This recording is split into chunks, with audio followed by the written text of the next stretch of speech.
अब परिच्छेद 11 देखते हैं। देखिए, लोकतांत्रिक राज्य में जहां लोगों में उच्च कोटि की राजनीतिक परिपक्वता होती है, सत्ताधारी विधि निर्माता निकाय के संकल्प और जनता के संगठित संकल्प में विरले ही संघर्ष होता है। बहुत ही सामान्य सा पैसेज है। कह रहा है कि लोकतांत्रिक राज्य जहां पर उच्च कोटि की राजनीतिक परिपक्वता होती है, वहां पे सरकार और जनता के बीच संघर्ष ना के बराबर होता है, विरले ही होता है।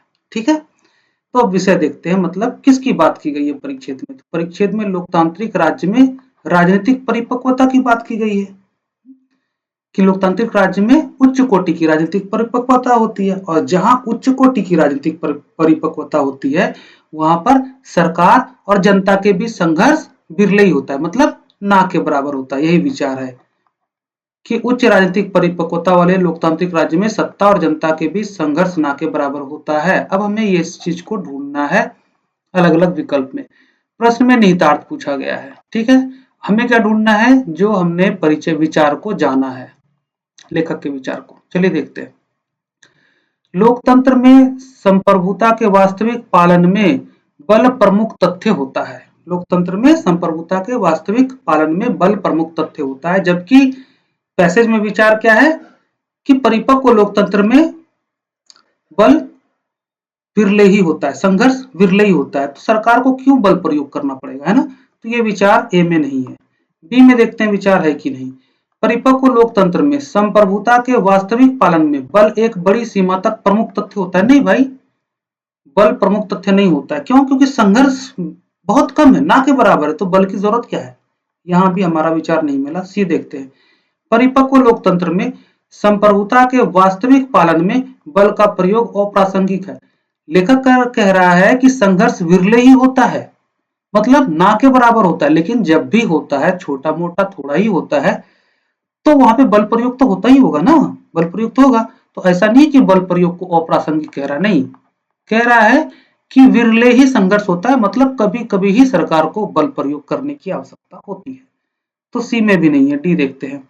परिपक्व लोकतंत्र में संप्रभुता के वास्तविक पालन में बल घटकर एक उपांतिक तथ्य मार्जिनल फेनोमिनन रह जाता है। हाँ, मतलब वही है कि बल का प्रयोग की जरूरत ना के बराबर पड़ती है।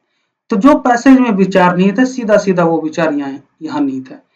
पैसेज में परिपक्व लोकतंत्र की बात की गई है और कहा गया है कि परिपक्व लोकतंत्र की विशेषता क्या होती है कि वहां पे सरकार और जनता के बीच संघर्ष ना के बराबर होता है, तो बल का प्रयोग करने की जरूरत नहीं पड़ती, ना के बराबर पड़ती है। और ये विचार कहाँ मिला? डी में, इसलिए इसका उत्तर डी सही है। अगला परिच्छेद देख लेते हैं।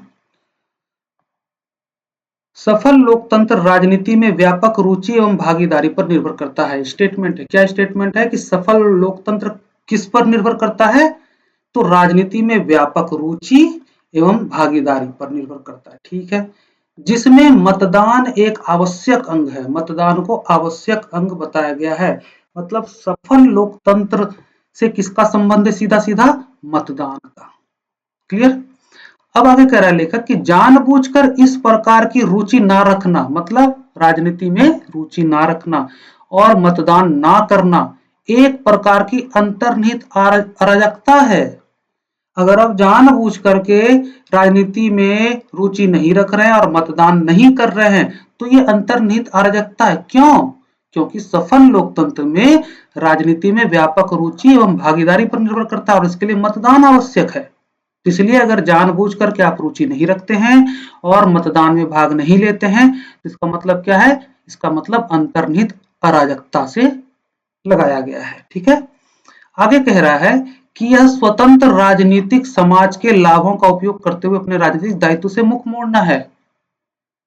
राजनीति में रुचि नहीं रखना और जानबूझकर मतदान नहीं करना, ये क्या है कि आप उस समाज में रह रहे हैं, उस राजनीतिक समाज में रह रहे हैं, उसका लाभ भी ले रहे हैं, लेकिन जो आपका दायित्व है मतदान, आप वो दायित्व नहीं निभा रहे हैं।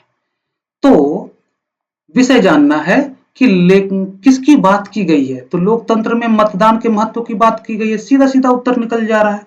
और इस बारे में क्या बात की गई है? इस बारे में बात यही की गई है कि मतदान एक आवश्यक दायित्व है लोकतंत्र में। तो मतदान एक राजनीतिक दायित्व है। लोकतंत्र की सफलता राजनीति में व्यापक रुचि एवं भागीदारी पर निर्भर करता है, जिसमें मतदान एक आवश्यक अंग है। यही तो लिखा गया है। तो विचार क्या है? मतदान एक राजनीतिक दायित्व है या आवश्यक अंग है। अब इसी विचार को हमें ढूंढना है। प्रश्न कह रहा है कि यह परिच्छेद किससे संबंधित है? मतदान का दायित्व, मतदान का अधिकार, मतदान की स्वतंत्रता, राजनीति में भागीदारी का अधिकार। तो लेखक सीधा कह रहा है कि भाई आप एक सफल लोकतंत्र में रहते हैं। सफल लोकतंत्र का आधार क्या है? व्यापक रुचि, राजनीति में व्यापक रुचि और भागीदारी। ठीक है। और इसका एक आवश्यक अंग क्या है? मतदान। अगर आप जानबूझकर मतदान नहीं कर रहे, इसका मतलब है कि आप अपने दायित्व से मुख मोड़ रहे हैं। तो परिच्छेद किससे संबंधित है? मतदान के दायित्व से। उत्तर ए। क्लियर? चलिए अगला। किसी स्वतंत्र देश में नेता की स्थिति तक पहुंचने वाला व्यक्ति सामान्यतः उत्कृष्ट चरित्र और योग्यता वाला व्यक्ति होता है। इस स्टेटमेंट को ध्यान रखिए, स्टेटमेंट को ध्यान रखना है। अब पूरा परिच्छेद इसी स्टेटमेंट के इर्द गिर्द घूमेगा। क्या कह रहा है? किसी स्वतंत्र देश की बात कर रहा है, किसी स्वतंत्र देश की, और उस स्वतंत्र देश में जो नेता की स्थिति में पहुंचा है, मतलब जो नेतृत्व कर रहा है, उसके बारे में बता रहा है कि वैसा व्यक्ति सामान्यतः उत्कृष्ट चरित्र वाला होता है और योग्यता वाला होता है। ठीक। इसके साथ ही इसका पूर्वानुमान कर लेना भी सामान्यतः संभव होता है कि वह इस स्थिति तक पहुंचेगा। इस स्थिति मतलब नेता की स्थिति, इसी की बात पहले की गई है ना। तो नेता की स्थिति तक पहुंचेगा, मतलब ये पहले भी पूर्वानुमान किया जा सकता है कि कोई अमुक व्यक्ति, कोई फला व्यक्ति नेता की स्थिति तक पहुंच सकता है ना। कहां? किसी स्वतंत्र देश में। क्यों भाई? क्योंकि जीवन के प्रारंभिक वर्षों में ही उसके चारित्रिक गुणों को देखा जा सकता है।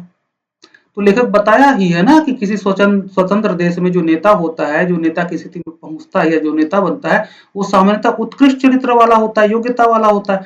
तो अगर आप किसी व्यक्ति में पहले से देख रहे हैं कि उसका चरित्र उत्कृष्ट है, योग्यता है, तो आप यह अनुमान लगा सकते हैं कि यह नेता बन सकता है। यही बात कह रहा है। आगे कह रहा है किंतु, अब इसको ध्यान देना, किंतु जैसे आ गया तो उसके बाद मुख्य विचार होगा। तो ये तो एक सामान्य सी बात लेखक ने कह दी। लेखक अब कुछ अलग कह रहा है कि किंतु किसी तानाशाह के मामले में यह हमेशा सत्य नहीं होता है। हाँ, यह हमेशा सत्य नहीं होता। यहाँ पे यह किसके लिए यूज किया गया? जिसकी बात पहले की जा रही है। अब पहले बात किसकी की जा रही है? उत्कृष्ट चरित्र और योग्यता की। तो कह रहा है कि किंतु तानाशाह के मामले में यह हमेशा सत्य नहीं होता कि तानाशाह के पास जो है उत्कृष्ट चरित्र हो ही वो व्यक्ति उत्कृष्ट चरित्र वाला हो और योग्यता वाला हो। वह कौन? तानाशाह। तानाशाह के बारे में बात हुई जस्ट पहले। तो वह प्रायः अपनी सत्ता की स्थिति तक संयोग से पहुंच जाता है ना।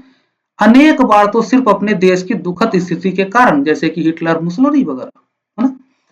तो कह रहा है कि किसी स्वतंत्र देश में जो नेता की स्थिति में लोग पहुंचे वो सामान्यतः उत्कृष्ट चरित्र वाले होते हैं, योग्यता वाले होते हैं, और उनकी पहचान आप पहले भी कर सकते हैं क्योंकि उसके चरित्र को देख करके कि हाँ यह व्यक्ति, हमको व्यक्ति नेता बन सकता है।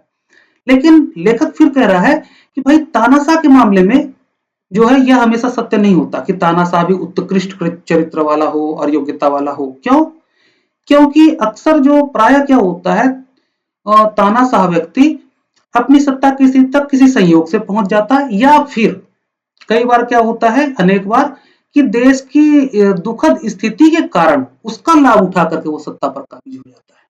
क्लियर हो गया? तब बात करते हैं कि लेखक ने किसकी बात की है। तो नेतृत्व की प्रकृति की बात की है यहाँ पर, कि किसी स्वतंत्र देश में जो नेतृत्व है उसकी प्रकृति, और तानाशाह के मामले में प्रकृति। विचार क्या है? मतलब नेतृत्व की प्रकृति के बारे में क्या बात की गई है? बात यह की गई है कि लोकतांत्रिक देशों में नेतृत्व का आधार योग्यता और चरित्र होता है। क्लियर? जबकि तानाशाही प्रायः संयोग या देश की अस्थिरता की उपज होती है। अब आपको यह विचार ढूंढना है कि किस विकल्प में है। प्रश्न देखिए, पढ़ लेते हैं। इस परिच्छेद में यह सुझाया गया प्रतीत होता है कि नेता अपनी भावी स्थिति का पूर्वानुमान कर सकता है। नहीं, विचार यहां नहीं है। नेता अपनी भावी स्थिति का पूर्वानुमान नहीं कर सकता।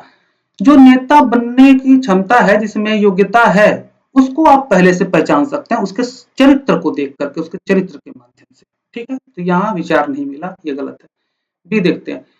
नेता सिर्फ किसी स्वतंत्र देश के द्वारा ही चुना जाता है, तो सिर्फ स्वतंत्र देश के बारे में तो बात नहीं हुई। नेता तानाशाह भी एक नेता ही है, ठीक। तो यहाँ पे अभी विचार नहीं है, हमें अपना विचार ढूंढना है, तो यहाँ भी विचार नहीं है।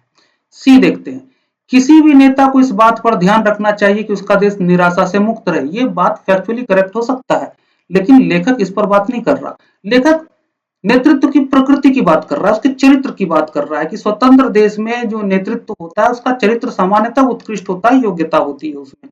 लेकिन तानाशाह के मामले में ऐसा हमेशा सही नहीं होता है। क्यों नहीं होता, उसका वो रीजन बता दिया कि कई बार वो संयोग से पहुंच जाता है या देश की दुखद स्थिति का लाभ उठाकर पहुंच जाता है। तो यहाँ भी विचार नहीं है। अब डी में देखते हैं कि क्या विचार है। किसी देश में बनी हुई निराशा की परिणति कभी कभी तानाशाही होती है, बिल्कुल सही।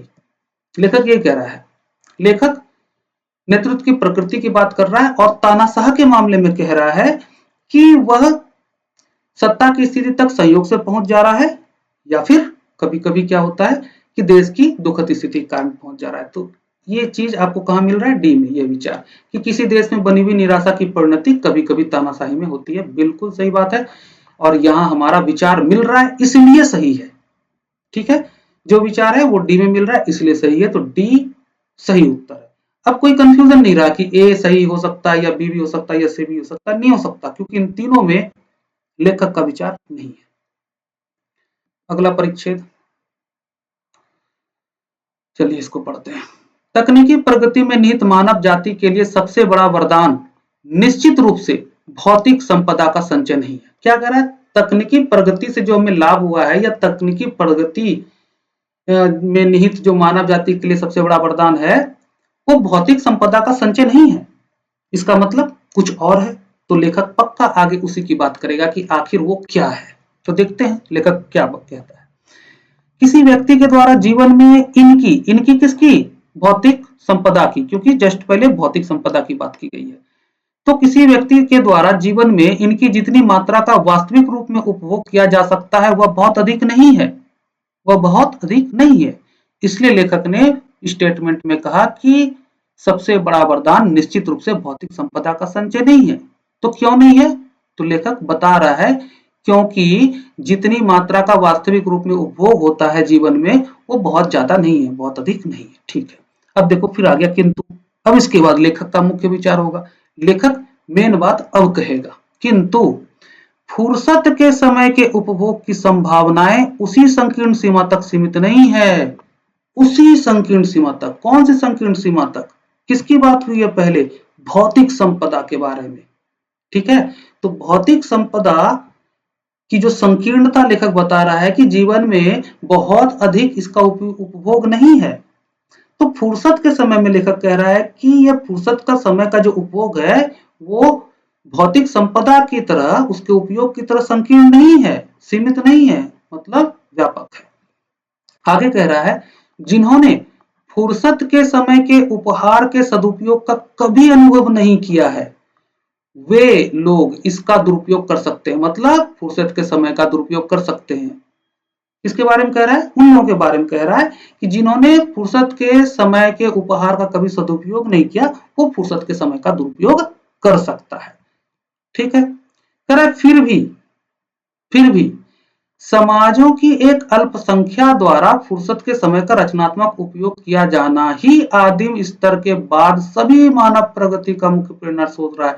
लेखक कह रहा है कि फिर भी कुछ लोग तो हैं, अल्पसंख्या में ही हैं, उन्होंने फुर्सत के समय का रचनात्मक उपयोग किया और आज आप जितना भी डेवलपमेंट देख रहे हैं, मानव प्रगति देख रहे हैं, ये उसी का परिणाम है। कुछ लोगों ने जो फुर्सत के समय का सही सही उपयोग किया, सदुपयोग किया, उसी के कारण आज हम यहां हैं। आदिम जमाने से लेकर के आज तक जो प्रगति देख रहे हैं उसी की वजह से है, ठीक है। अब देखो लेखक ने किसकी बात की है, तो मानव प्रगति में फुर्सत के समय की भूमिका या फुर्सत के समय के महत्व की बात की है। इस बारे में क्या बात की है, बात यह की है कि कुछ लोगों द्वारा फुर्सत के समय का रचनात्मक उपयोग मानव प्रगति का मुख्य प्रेरणा स्रोत रहा है। अब यही विचार है, इस विचार को हमें ढूंढना है। देखो प्रश्न क्या पूछा, पूर्व धारणा। अब हमें विचार ढूंढना है, देखते हैं ए में विचार है कि नहीं। फुर्सत के समय को लोग सदैव उपहार के रूप में देखते हैं तथा इसका उपयोग और अधिक भौतिक संपदा अर्जित करने के लिए करते हैं। विचार हमारा क्या है? विचार हमारा ये है कि कुछ लोगों ने फुर्सत के समय का सदुपयोग किया और यही सदुपयोग सभी मानव प्रगति का मुख्य प्रेरणा स्रोत रहा है। क्या ये विचार इसमें है? नहीं, गलत हो गया। दूसरा देखते हैं, कुछ लोगों द्वारा फुर्सत के समय का नूतन और मौलिक चीजों के उत्पादन के लिए उपयोग किया जाना ही मानव प्रगति का मुख्य स्रोत रहा है। एकदम सीधा सीधा आपको विचार मिल गया। तो केवल दो स्टेटमेंट सही, आंसर क्या हो गया? बी। नेक्स्ट देखिए,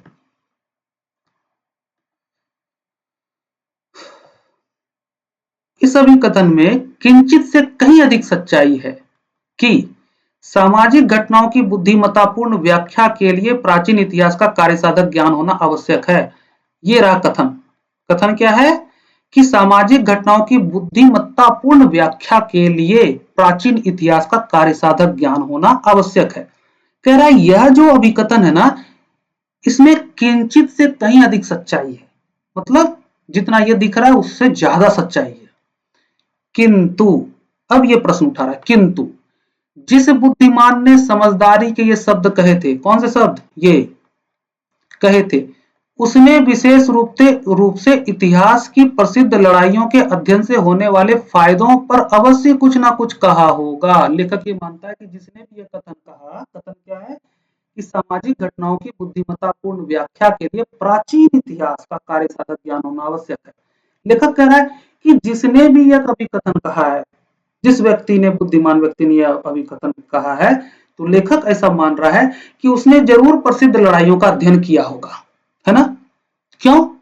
क्योंकि इनमें, मतलब प्रसिद्ध लड़ाइयों में, हम में से उनके लिए सबक शामिल है जो नेतृत्व करते हैं या नेता बनने की अभिलाषा रखते हैं।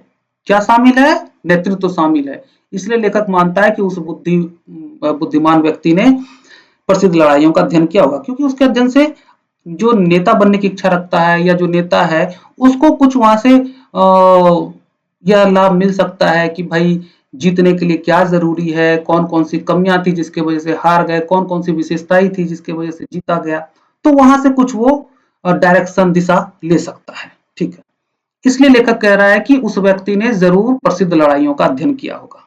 ठीक, आगे कह रहा है कि इस तरह के अध्ययन से कुछ ऐसे गुण और विशेषताएं उद्घाटित होंगी जिनसे विजेताओं के लिए जीत परिचालित हुई और वे कतिपय कमियां भी जिनके कारण हारने वालों की हार हुई। तो ऐसे अध्ययन से क्या पता चलता है? पता चलता है कि जो जीता तो क्यों जीता और जो हारा तो क्यों हारा। तो वहां से हमें मतलब कुछ नेतृत्व मिल सकता है, कुछ दिशा मार्गदर्शन मिल सकता है। फिर आगे लेखक कर रहा है, और विद्यार्थी यह देखेगा कि यही प्रतिरूप सदियों से लगातार बार बार पुनर्घटित हो रहा है। ठीक है, जो प्रतिरूप की चर्चा की गई कि इतिहास की जानकारी हम लेते हैं ताकि वहां से हमें कुछ पता चले, अगर कोई सफल हुआ तो क्यों सफल हुआ, कोई विफल हुआ तो क्यों विफल हुआ, इस तरह की बातें। तो ये पूरे ही परिच्छेद में हम देख रहे हैं कि क्या बात किया जा रहा है, इतिहास से कार्य साधक ज्ञान, इतिहास का कार्य साधक ज्ञान होने का क्या महत्व है। आज के संदर्भ में अगर कोई नेता बनने की अभिलाषा रखता है या नेता है तो उसके लिए क्या महत्व यह रखता है, इतिहास का कार्य साधक ज्ञान क्या महत्व रखता है। तो महत्व यही रखता है कि भाई वहां से कुछ मार्गदर्शन मिल सकता है। ठीक है, तो किसकी बात की गई है पैसेज में? प्राचीन इतिहास के अध्ययन की महत्ता, उसके महत्व की बात की गई है। और इस बारे में क्या बात की गई है? बात यह की गई है कि इतिहास के अध्ययन से नेतृत्व करने वाले या नेतृत्व की अभिलाषा रखने वाले सबक ले सकते हैं, सबक ले सकते हैं। ठीक है, अब चलिए हमें यही विचार ढूंढना है कि इतिहास के अध्ययन से नेतृत्व करने वाले या नेतृत्व की अभिलाषा रखने वाले सबक ले सकते हैं। देखते हैं कि यह विचार कहां निहित है। प्रश्न में पूर्व धारणाएं पूछी गई है। पहला, इतिहास की प्रसिद्ध लड़ाइयों का अध्ययन हमें आधुनिक युद्ध स्थिति को समझने में सहायता करेगा। करेगा, जरूरी नहीं है कि करेगा। लेखक ये नहीं कह रहा है कि इतिहास के प्रसिद्ध लड़ाइयों का अध्ययन करना ही चाहिए। क्यों? क्योंकि आज की जो आधुनिक युद्ध स्थिति है उसको समझने में ये सहायता करेगा, ऐसा लेखक नहीं कह रहा। आज के आधुनिक युद्ध स्थिति के बारे में कही नहीं रहा। लेखक बस ये कह रहा है, एक जो स्टेटमेंट किसी ने दिया है उसके बारे में कह रहा है कि इस व्यक्ति ने जरूर प्रसिद्ध लड़ाइयों का अध्ययन किया होगा। क्यों? क्योंकि वहां से सबक मिलता है कि कोई जीता तो क्यों जीता, कोई हारा तो क्यों हारा, है ना? तो इसलिए उसने किया होगा। लेकिन लेखक ये नहीं कह रहा है ना कि भाई जरूरी है प्रसिद्ध लड़ाइयों का अध्ययन। क्यों? क्योंकि इससे आधुनिक युद्ध स्थिति को समझने में सहायता मिलेगी। आधुनिक युद्ध स्थिति की कोई बात नहीं कर रहा। और हम क्या ढूंढ रहे हैं? हम तो विचार ढूंढ रहे हैं। हम क्या विचार ढूंढ रहे हैं कि इतिहास के अध्ययन से नेतृत्व करने वाले या नेतृत्व की अभिलाषा रखने वाले सबक ले सकते हैं। कोई जरूरी नहीं कि सबक लें, कोई जरूरी नहीं है, हाँ ले सकते हैं। ठीक है, तो ये विचार क्या है, इसमें नहीं है स्टेटमेंट फर्स्ट में, तो ये गलत है। दूसरा देखिए, जो भी नेतृत्व की इच्छा रखता है इसके लिए इतिहास का अध्ययन अनिवार्य नहीं। भाई अनिवार्य नहीं है, लेखक ये नहीं कह रहा। लेखक कह रहा है कि वहां से सबक मिल सकता है, ठीक है, जिसका उपयोग हम आज के संदर्भ में कर सकते हैं। ये नहीं कह रहा कि करना ही पड़ेगा, अनिवार्य है। देख लो फिर से विचार, विचार क्या कह रहा है, इतिहास के अध्ययन से नेतृत्व करने वाले या नेतृत्व की अभिलाषा रखने वाले सबक ले सकते हैं। आपकी मर्जी है, आप चाहे तो अध्ययन करके वहां से सबक ले सकते हैं, लेकिन ये अनिवार्य नहीं है। तो आंसर क्या होगा? डी। ना तो एक ना ही दो, दोनों गलत है। नेक्स्ट, परंपरागत संस्थाओं, पहचानों और निष्ठाओं के विघटन से दो तरफा स्थितियां उत्पन्न होने की संभावना होती है। अब कहता है जो परंपरागत संस्थान है, पहचान है, निष्ठा है, इनके विघटन से क्या होता है? परंपरागत संस्थाओं के विघटन से दो तरह की स्थितियां उत्पन्न हो सकती हैं। अब आगे लेखक बताएगा कि वो दो तरह की स्थितियां कौन कौन सी हैं। या तो दोनों के बारे में बताएगा या किसी एक के बारे में बताएगा, यही हो सकता है और कुछ नहीं हो सकता। तो देखिए क्या कह रहा है, यह संभव है कि कुछ लोग परंपरागत समूहों के साथ फिर से अपनी नई पहचान बनाए। तो परंपरागत संस्थाओं के विघटन से क्या हो सकता है? दो स्थितियां हो सकती है। एक स्थिति यह हो सकती है कि कुछ लोग वापस से उन्हीं परंपरागत समूहों से जुड़ करके अपनी एक नई पहचान बना ले, ठीक है, जबकि अन्य लोग राजनीतिक विकास की प्रक्रियाओं से उत्पन्न होने वाले नए समूहों और प्रतीकों के साथ खुद को जोड़ ले।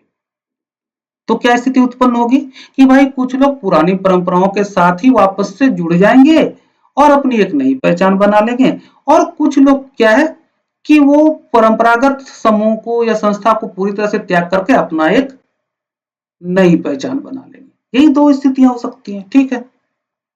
कह रहा है इसके अतिरिक्त क्या, जो भी ऊपर बात कही गई उसके अतिरिक्त राजनीतिक विकास की यह प्रवृत्ति होती है। अब राजनीतिक विकास की प्रवृत्ति बता रहा है लेखक। ये राजनीतिक विकास ही तो ऊपर है, परंपरागत संस्थाओं का टूटना, फिर उसके दो धाराओं में बंटना, अलग अलग पहचान बना लेना, ये सब क्या है? ये सब राजनीतिक विकास है। तब लेखक राजनीतिक विकास की प्रवृत्ति बता रहा है ताकि ये बात जो लेखक ने ऊपर कही वो और क्लियर हो जाए, ठीक है। कह रहा है कि इसके अतिरिक्त राजनीतिक विकास की यह प्रवृत्ति होती है कि वह विविध वर्गों, जनजातियों, क्षेत्रों, कुलों, भाषाओं, धर्मों, व्यवसायों एवं अन्य समूहों की समूह चेतना का पोषण करते हैं, ठीक है। यह प्रवृत्ति होती है राजनीतिक विकास की, ठीक। मतलब अलग अलग धाराओं में वो बढ़ते जाते हैं और इन सब का पोषण करते हैं, ठीक है। अब बात है कि पैसेज में किसकी बात की गई है या लेखक ने किसकी बात की है? तो लेखक ने राजनीतिक विकास की प्रवृत्ति की बात की है। ऐसी प्रवृत्ति को बताने के लिए लेखक ने ये कहा कि परंपरागत संस्था जो है वो टूटते हैं, उनका विघटन होता है, उसके बाद दो स्थिति बनती है, या तो वापस से परंपरागत समूह से जुड़ करके अपनी एक नई पहचान बनाते हैं या फिर अलग अपनी कोई नई पहचान बनाते हैं। उसी को स्पष्ट करने के लिए और स्पष्ट करने के लिए लेखक ने यहाँ पे राजनीतिक विकास की प्रवृत्ति को बताया, है ना, कि यह विविध वर्गों, जनजातियों, क्षेत्रों, कुलों, भाषाओं, धर्मों, व्यवसायों एवं अन्य समूहों की समूह चेतना का पोषण करती है, ठीक। तो इस बारे में लेखक ने क्या बात कही? राजनीतिक विकास की प्रवृत्ति के बारे में लेखक ने क्या बात कही? लेखक ने कही कि राजनीतिक विकास पारंपरिक पहचानों के विघटन और पुनर्गठन के माध्यम से समाज के विभिन्न वर्गों में एक नई समूह चेतना को जन्म देता है। अब इस विचार को आपको ढूंढना है। यह विचार किसी भी रूप में लिखा हो सकता है, लेकिन विचार यही होगा। प्रश्न क्या है? कह रहा है कि निम्नलिखित में से कौन सी एक उपर्युक्त परिच्छेद की सर्वश्रेष्ठ व्याख्या है? अव्याख्या सर्वश्रेष्ठ व्याख्या है। हमें क्या करना है? विचार ढूंढना है। चलिए ढूंढते हैं। ए में, राजनीतिक विकास एक दिशा में चलने वाली प्रक्रिया नहीं है। बिल्कुल सही, यहां तक तो बात सही है कि एक दिशा में चलने वाली प्रक्रिया नहीं है। परंपरागत संस्था टूटी और अलग अलग धाराओं में बट गई, ठीक। अब क्यों एक दिशा में चलने वाली प्रक्रिया नहीं है? क्योंकि इसमें समृद्धि और ह्रास दोनों शामिल है। बिल्कुल, समृद्धि भी होता है, ह्रास भी होता है, यही बात तो यहां कह रहा है। ठीक है, तो राजनीतिक विकास एक दिशा में चलने वाली प्रक्रिया नहीं है। क्यों नहीं है? क्योंकि इसमें समृद्धि और ह्रास दोनों शामिल होते हैं। चलो, विचार हमको यहां मिल गया, फिर भी हम आगे पढ़ेंगे। परंपरागत समाज राजनीतिक विकास के सकारात्मक पक्षों का प्रतिरोध करने में सफल होते हैं। ये बात नहीं कह रहा है कि भाई एक परंपरागत संस्था होता है, जब इसका विखंडन हो जाता है, जब ये खंडित हो जाता है, जब ये टूट जाता है, तो अलग अलग पहचान उभर करके सामने आता है। कुछ परंपरागत समूह के साथ ही जुड़ करके नई पहचान बना लेते हैं, कुछ अलग डायरेक्शन में चले जाते हैं, कुछ अलग कुछ अलग कुछ अलग। और इस बात को यहाँ नीचे स्पष्ट किया गया और स्पष्ट किया गया। तो फिर इससे क्या पता चल रहा है? इससे पता चल रहा है कि राजनीतिक विकास एक दिशा में चलने वाली प्रक्रिया नहीं है। क्यों नहीं है? क्योंकि इसमें समृद्धि भी होता है, इसमें ह्रास भी होता है। तो बी में वो विचार नहीं है, बी गलत है। सी देखते हैं। परंपरागत समाजों के लिए लंबे समय से बनी हुई निष्ठाओं से मुक्त हो पाना असंभव है। क्या ये विचार जो ये विचार है, ये विचार है यहां है? नहीं है, गलत है। डी देखिए, परंपरागत निष्ठाओं को बनाए रखना राजनीतिक विकास में सहायक होता है। अब निष्ठा, परंपरागत निष्ठा को बनाए रखना है नहीं रखना, इसकी बात नहीं की गई है। सीधा कह रहा है कि परंपरागत संस्था जब टूटते हैं तो उस जो लोग होते हैं वो अलग अलग पहचान अपनी बना लेते हैं। कुछ वापस परंपरागत समूह से जुड़ के नई पहचान बना लेते हैं, तो कुछ अलग अलग पहचान अपनी बना लेते हैं। क्या वो बात डी में है? नहीं है। ये बात सिर्फ और सिर्फ कहां है? ए में है। ठीक है, ए में। तो ए हमारा सही उत्तर है और हमें पूरा विश्वास है कि ए ही सही उत्तर है, क्योंकि ए में ही विचार मिला। चलिए नेक्स्ट पर चलते हैं।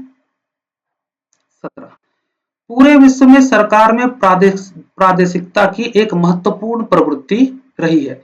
यहाँ पे प्रादेशिकता की बात की जा रही है और कह रहा है कि पूरे विश्व में प्रादेशिकता की एक महत्वपूर्ण प्रवृत्ति रही है, जिसके परिणाम स्वरूप 1990 के दशक से क्षेत्रों और समुदायों की ओर सत्ता का व्यापक अधोगामी हस्तांतरण होता रहा है। ठीक है, विकेंद्रीकरण। ठीक, कह रहा है इस प्रक्रिया को, ये जो सत्ता का अधोगामी स्थानांतरण है, इस प्रक्रिया को जिसके अंतर्गत अंतरराष्ट्रीय अब राष्ट्रीय सब नेशनल स्तर पर नई राजनीतिक सत्ताएं और निकाय बनते हैं, जैसे हमारे यहाँ पंचायत है ना, नगर पालिका है, बनते हैं, तथा उनकी क्षमता और शक्ति में वृद्धि होती है। प्रति विकास डिवोल्यूशन कहते हैं इसको। क्या कहते हैं? प्रति विकास या डिवोल्यूशन कहते हैं। ठीक है, बता दिया लेखक ने कि इस प्रक्रिया को क्या कहते हैं? प्रति विकास और डिवोल्यूशन। कौन सी प्रक्रिया? यही जो प्रादेशिकता है। आगे कह रहा है कि प्रति विकास की विशेषता है कि, अब प्रति विकास की ही विशेषता बता रहा है। देख रहे हो सपोर्टिंग सेंटेंस कितना सारा दिया हुआ है, यही आप उलझ जाते हैं। उलझना नहीं है, बस कड़ी जोड़ते जाइए। एक ही बात कह रहा है, वो प्रादेशिकता की बात कर रहा है और बता रहा है कि प्रादेशिकता है क्या? सत्ता का अधोगामी हस्तांतरण है और यह प्रवृत्ति पूरे विश्व में रही है। ठीक है, आगे कह रहा है कि ये जो प्रक्रिया है कि सत्ता का हस्तांतरण हो रहा है सब नेशनल स्तर पर, ऊपर से नीचे के स्तर पे, इसको क्या कहते हैं? डिवोल्यूशन करते हैं, प्रति विकास कहते हैं। अब उसकी विशेषता बता रहा है प्रति विकास की। तो प्रति विकास की विशेषता क्या है? प्रति विकास की विशेषता है कि यह 3 घटकों से मिलकर बनता है। कौन कौन से घटक? वे घटक हैं राजनीतिक वैधता पहला, सत्ता का विकेंद्रीकरण और संसाधनों का विकेंद्रीकरण। तो इन 3 घटकों से मिलकर बनता है प्रति विकास। ठीक है, यहां राजनीतिक वैधता, अब देखो 3 घटक बताया, उसमें से एक घटक की बात कर रहा है। किसकी? राजनीतिक वैधता। यहां राजनीतिक वैधता से आशय है निचले जन समुदाय से विकेंद्रीकरण की प्रक्रिया के लिए उठने वाली मांग। सीधा ये सेंटेंस है कि निचले स्तर से, निचले जन समुदाय से विकेंद्रीकरण की प्रक्रिया की मांग हो, यह है राजनीतिक वैधता, जिसमें विकेंद्रीकरण के लिए एक राजनीतिक बल निर्मित करने की क्षमता होती है जन समुदाय में। तो नीचे के स्तर से, नीचे के जन समुदाय जो है विकेंद्रीकरण की मांग करते हैं, उसमें एक शक्ति होती है, एक राजनीतिक बल होती है, यही कहा गया। आगे कह रहा है कि कई मामलों में आधिकारिक स्तर पर इसके लिए पर्याप्त राजनीतिक संगठन हुए बिना ही सरकार के ऊपरी स्तर से विकेंद्रीकरण की प्रक्रिया प्रारंभ कर दी जाती है। अब लेखक कह रहा है कि कई मामलों में क्या हुआ है कि निचले जन समुदाय से मांग तो हुई नहीं, उस तरह से मांग हुई नहीं, लेकिन सरकार ने अपने मन से सत्ता का हस्तांतरण, विकेंद्रीकरण की प्रक्रिया शुरू कर दी। ठीक है, इसके बारे में लेखक कह रहा है और कह रहा है कि और ऐसे मामलों में विकेंद्रीकरण की प्रक्रिया प्राय अपने उद्देश्य पूरे नहीं कर पाती है। लेखक क्या कह रहा है कि जहां पर निचले जन समुदाय से विकेंद्रीकरण की प्रक्रिया की मांग ही नहीं हुई, फिर भी सरकारें क्या, कई मामलों में सरकारों ने क्या किया, विकेंद्रीकरण कर दिया। तो ऐसी स्थिति में विकेंद्रीकरण की प्रक्रिया अपने उद्देश्य को पूरा नहीं कर सकती। क्यों? क्योंकि लोगों में राजनीतिक जो है परिपक्वता है ही नहीं, है ना। तो लेखक दूसरा पक्ष क्या कह रहा है जो यहां लिखा नहीं है। लेखक दूसरा पक्ष यह कह रहा है कि अगर निचले जन समुदाय से विकेंद्रीकरण की मांग हो और फिर सरकार ऐसा करे तो वह प्रक्रिया प्रायः सफल होती है। ठीक है, चलो देखते हैं कि परिच्छेद में किसकी बात की गई है। किसकी बात की गई है? विश्व भर के सरकारों में प्रादेशिकता की प्रवृत्ति। सीधी सीधी स्टेटमेंट से ही आ जा रहा है पहले सेंटेंस से। तो इसकी बात की गई है और इस बारे में क्या बात की गई है? बात यह की गई है कि विकेंद्रीकरण के सफल कार्यान्वयन के लिए स्थानीय स्तर पर राजनीतिक नेतृत्व के साथ ही लोगों का समर्थन और सक्रियता आवश्यक होती है ना। क्यों? क्योंकि अगर ऐसा नहीं होता है और सरकार अपने मन से विकेंद्रीकरण कर देता है तो प्रायः देखा गया है कि यह प्रक्रिया असफल हो जाती है। क्लियर? अब इसी विचार को आपको ढूंढना है। देखिए, प्रश्न में आपसे क्या पूछा गया है कि उपयुक्त परिच्छेद से निम्नलिखित में से कौन सा सर्वाधिक तार्किक, तर्कसंगत और विवेचनात्मक निष्कर्ष निकाला जा सकता है। निष्कर्ष पूछा गया है। हमें क्या करना है? सीधा सा कि हमें विचार ढूंढना है। तो चलिए विचार ढूंढते हैं। ए, अब राष्ट्रीय राजनीतिक सत्ताओं के निर्माण के लिए और इस तरह सफल प्रति विकास और विकेंद्रीकरण सुनिश्चित करने के लिए शक्तिशाली जन नेताओं का उभरना अनिवार्य है। शक्तिशाली जन नेताओं का उभरना अनिवार्य है। नहीं, ये बात नहीं कह रहा। लेखक कह रहा है कि निचले जन समुदाय से मांग होना जरूरी है। उनका संगठित होना और संगठित होकर के मांग करना जरूरी है। सिर्फ शक्तिशाली जन नेता को उभरने की से काम नहीं होगा। ठीक है, तो चलो, हमको यहाँ विचार नहीं मिला इसलिए ए गलत है। बी में देखते हैं विचार है कि नहीं। सरकार के ऊपरी स्तर से क्षेत्रीय समुदायों पर कानून द्वारा या अन्यथा प्रति विकास और विकेंद्रीकरण को अधिरोपित किया जाना चाहिए। मुद्दा ये नहीं है। लेखक क्या कह रहा है कि मांग हो और फिर सरकार विकेंद्रीकरण करे तो वो प्राय सफल होता है। लेकिन मांग ही ना हो, लोगों में राजनीतिक परिपक्वता है ही नहीं, वो मांग नहीं कर रहा और सरकार विकेंद्रीकरण कर देता है तो प्राय वो असफल होता है। ये विचार यहाँ है? नहीं है, गलत। सी देखिए, प्रति विकास को सफल होने के लिए ऐसे लोकतंत्र की अपेक्षा होती है जिसमें निचले स्तर के लोगों की इच्छा की स्वतंत्र अभिव्यक्ति हो। ठीक है, और आधारिक स्तर पर उनकी सक्रिय भागीदारी हो, राजनीतिक परिपक्वता हो, सक्रिय भागीदारी हो। अब वो मांग कर रहे हैं, तो यही तो विचार हम ढूंढ रहे थे ना। देखो, सी में ये विचार सीधा सीधा मिल गया, तो सी हमारा सही उत्तर है। डी भी देख लेते हैं। प्रति विकास होने के लिए जनता में क्षेत्रवाद की प्रबल भावना होनी चाहिए। नहीं, क्षेत्रवाद की बात नहीं कर रहा, बस वो कह रहा है कि निचले स्तर पर जन समुदाय में राजनीतिक परिपक्वता हो, वो संगठित हो, विकेंद्रीकरण की मांग करे और फिर सरकार विकेंद्रीकरण करेगी तो सफल होगा। ये विचार आपको सिर्फ और सिर्फ सी में मिलता है, इसलिए सी सही है। आगे चलते हैं। हम डिजिटल काल में रहते हैं। ध्यान दो, छोटा सा स्टेटमेंट क्या कह रहा है? हम डिजिटल काल में रहते हैं। अब देखो, हम आगे नहीं भी पढ़ते हैं तब भी इसका मीनिंग निकाला जा सकता है अच्छे से। ये हो गया डिजिटल काल और हम इसी में रहते हैं। मतलब हम जो भी क्रियाकलाप कर रहे हैं कहां कर रहे हैं? ये डिजिटल युग में कर रहे हैं। यही ना इसका मतलब है। ठीक है, जैसे हम कहते हैं ना कि अभी कलयुग चल रहा है, तो हम जितने भी अपने कार्यकलाप कर रहे हैं कहां कर रहे हैं? कलयुग में।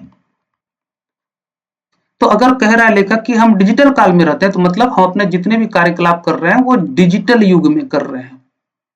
ठीक, अब आगे देखते हैं। डिजिटल सिर्फ ऐसी कोई चीज नहीं है। अब उसी डिजिटल को ये एक्सप्लेन कर रहा है कि ये डिजिटल है क्या एक्चुअली में। तो कह रहा है डिजिटल सिर्फ ऐसी कोई चीज नहीं है जिसका उपयोग कार्यनीति रूप से और विशिष्ट तौर पर कुछ कार्यों को पूरा करने के लिए किया जाता है। इसका मतलब इससे कहीं ज्यादा है डिजिटल।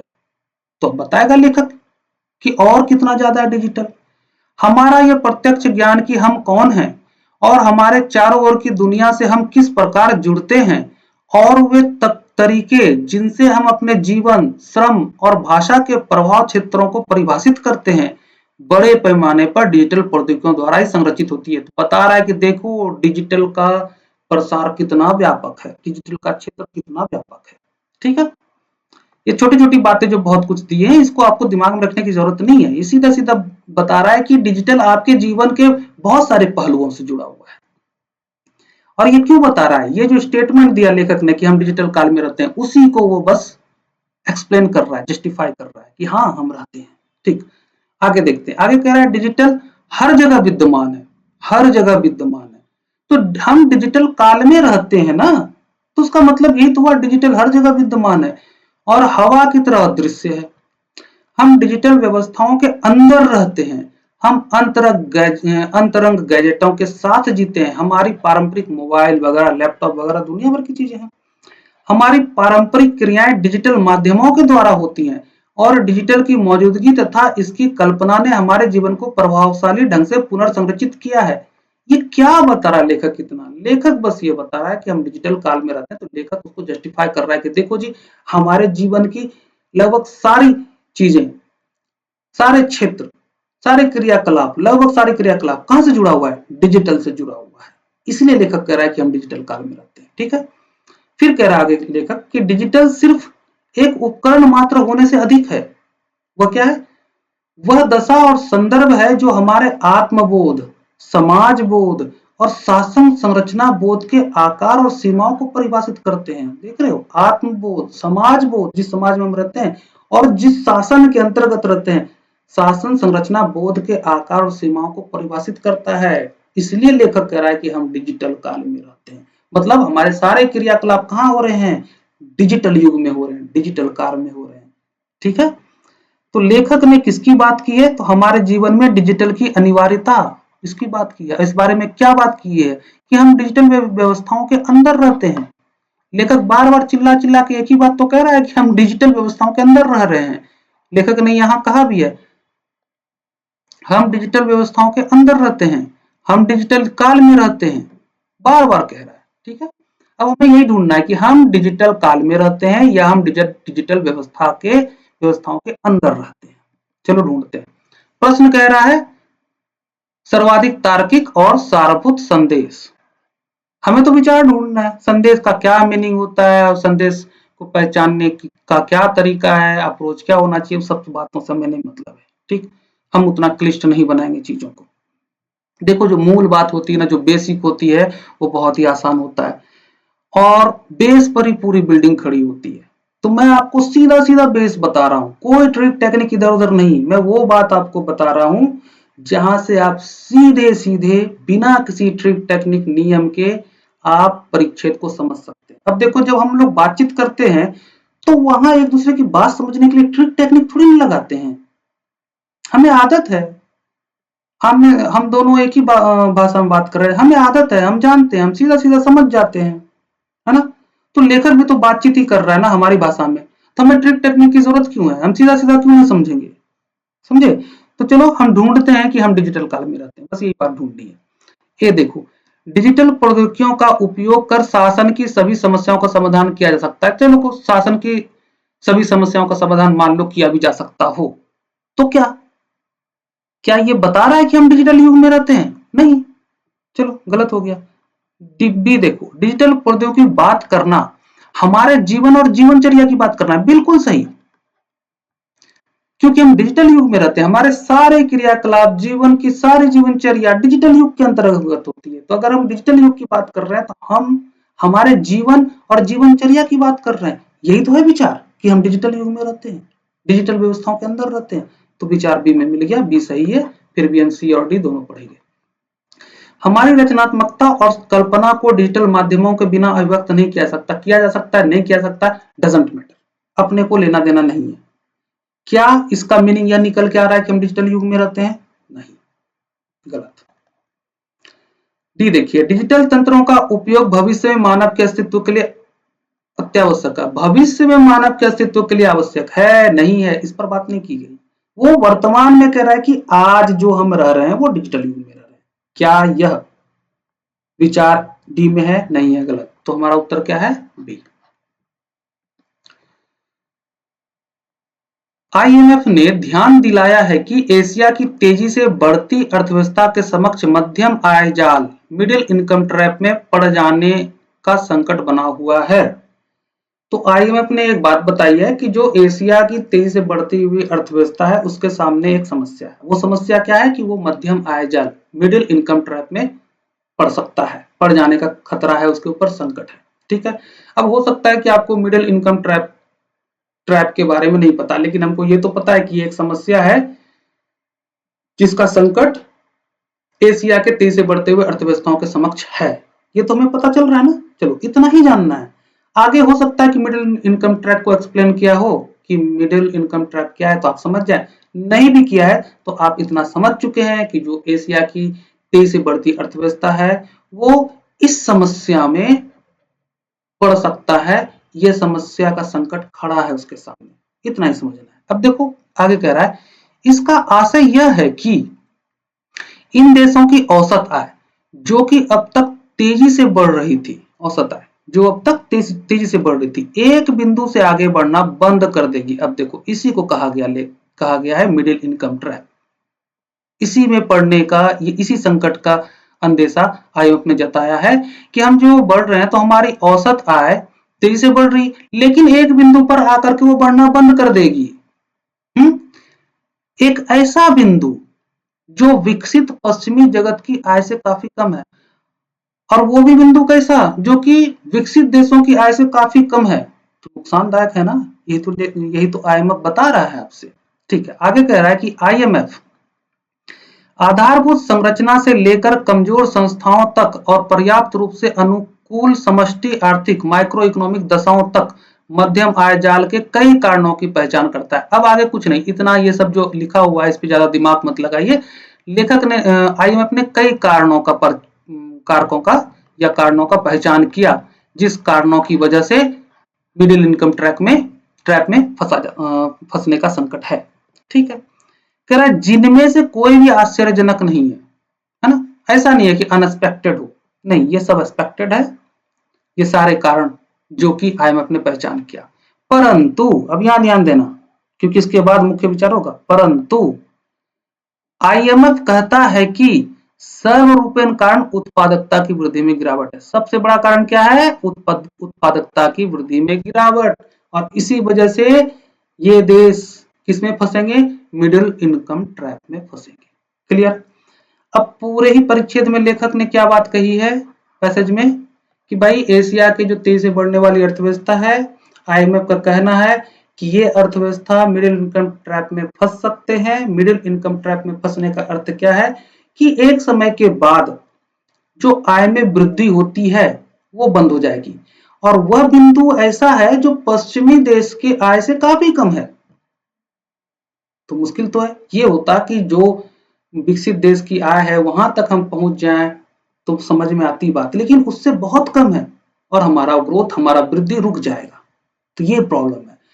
और फिर क्या कह रहा है लेखक कि आईएमएफ ने बताया कि इसका सबसे बड़ा कारण क्या है? बहुत सारे कारण, लेकिन सबसे बड़ा कारण क्या है? सबसे बड़ा कारण है उत्पादकता की वृद्धि में गिरावट। तो हम प्रश्न करते हैं कि पैसेज में किसकी बात की गई है? तो बात की गई है एशियाई अर्थव्यवस्था के समक्ष मध्यम आय जाल का संकट। और इस बारे में क्या बात की गई? इस बारे में बात की गई कि मध्यम आय जाल में फंसने से इन देशों की औसत आय एक बिंदु से आगे बढ़ना बंद कर देगी, या फिर उत्पादकता की वृद्धि में गिरावट होने की वजह से ये देश मिडिल इनकम ट्रैप में फंस सकते हैं। क्लियर? चलो अब यही विचार को ढूंढना है हमें। प्रश्न में पूछा गया है निष्कर्ष, और हमें क्या ढूंढना है? विचार, क्योंकि निष्कर्ष भी कहां होगा? विचार में निहित होगा। तो हम विचार ढूंढ लेते हैं सीधे सीधे, है ना, और विचार किसी एक में ही मिलेगा। चलो ये देखते हैं। किसी देश के मध्यम आय अवस्था में पहुंच जाने से उसकी उत्पादकता में ह्रास होने का खतरा होता है, जिसके परिणाम स्वरूप आय की वृद्धि रुक जाती है। देखो थोड़ा सा हो सकता है कि अनक्लियर लगे, तो इसको अभी हम रहने देते हैं, आगे देखते हैं। मध्यम आय जाल में फंसना तेजी से बढ़ रही अर्थव्यवस्थाओं की एक सामान्य विशेषता है। सामान्य विशेषता नहीं है, कह रहा है लेखक कि मध्यम आय जाल में फंस सकता है क्योंकि उत्पादकता की हानि होगी। देखो क्या कह रहा है ऊपर, उत्पादकता की वृद्धि में गिरावट होगी, तो मध्यम इनकम ट्रैप में वो फंस सकता है, मिडिल इनकम ट्रैप में फंस सकता है। तो ये विचार यहाँ है नहीं है, हटाओ। सी, एशिया की उभरती हुई अर्थव्यवस्थाओं के लिए वृद्धि की गति को बनाए रखने की कोई आशा नहीं है। आशा है या नहीं है उस बारे में बात नहीं कर रहा, कह रहा है कि उत्पादकता की वृद्धि में गिरावट होने की संभावना है और ये एक बड़ा कारण है जिसकी वजह से मध्यम आय जाल में फंसने का संकट है। क्या वो विचार यहाँ है? नहीं है। डी देखते हैं। जहां तक उत्पादकता की वृद्धि का प्रश्न है, एशिया की अर्थव्यवस्थाओं का निष्पादन संतोषजनक नहीं है या नहीं उसकी बात नहीं कर रहा लेखक। फिर मैं वही बात रिपीट करूंगा।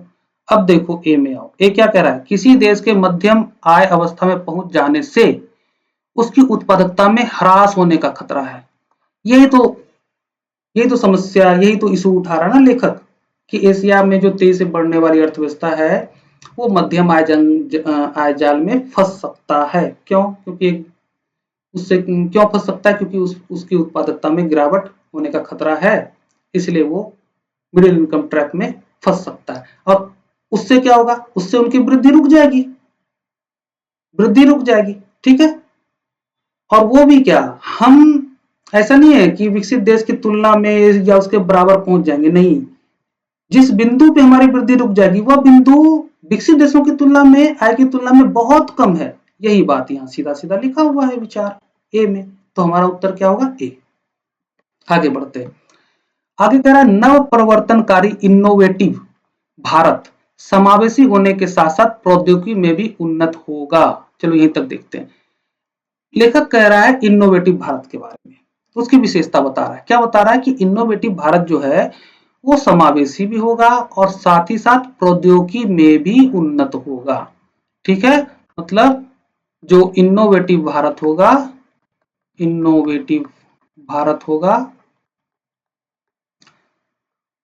वो समावेशी भी होगा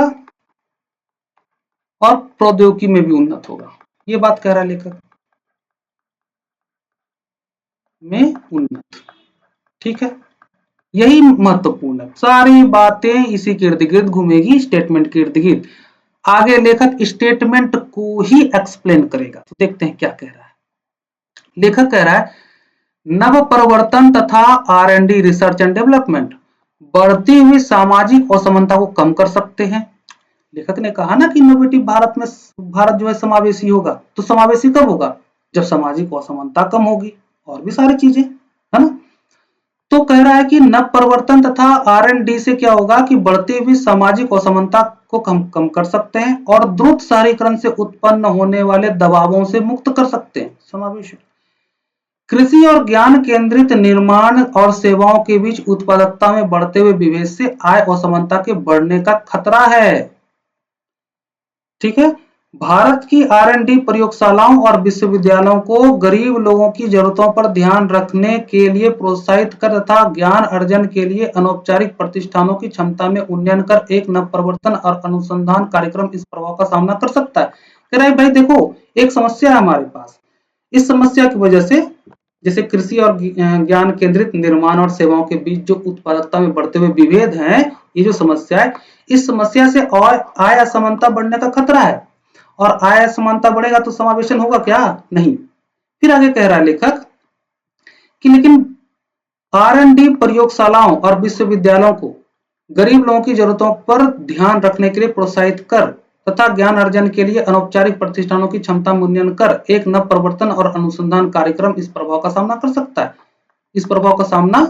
सकता है। ठीक है, आगे कह रहा है समावेशी नव प्रवर्तन वस्तु और सेवाओं की लागत को कम कर सकता है। ये सब चीजें क्या हो रहा है? ये सब चीजें बस कह रहा है कि भाई इनोवेटिव भारत समावेशी हो सकता है ना, तो कैसे कैसे समावेशी हो सकता है वही बता रहा है। अब प्रौद्योगिकी के माध्यम से कैसे वो समावेशी होगा? प्रौद्योगिकी उन्नत होगा और ये समावेशन भी होगा। ठीक है, बस यही बात कर रहा है। कह रहा है कि समावेशी नवप्रवर्तन वस्तु और सेवाओं की लागत को कम कर सकता है तथा गरीब लोगों के लिए आय अर्जन के अवसर उत्पन्न कर सकता है। तो समावेशन के लिए तो ये जरूरी है। ठीक है, तो देखते हैं कि किसकी बात की गई है परिच्छेद में। परिच्छेद में बात की गई है भारत का समावेशी और तकनीकी रूप से उन्नत विकास की बात की गई है। और इस बारे में क्या बात की गई है कि नव परिवर्तन और अनुसंधान एवं विकास R&D समावेशी और तकनीकी रूप से उन्नत भारत का निर्माण करने में सहायक है ना। नव परिवर्तन, इनोवेशन और रिसर्च एंड डेवलपमेंट, इससे क्या होगा? समावेशन भी होगा और भारत तकनीकी रूप से उन्नत भी होगा।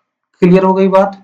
अब हमें यही बात विचार ढूंढना है कि नवप्रवर्तन और अनुसंधान एवं विकास समावेशी और तकनीकी रूप से उन्नत भारत का निर्माण करने में सहायक है। हमें यही विचार ढूंढनी है। चलिए ढूंढते हैं।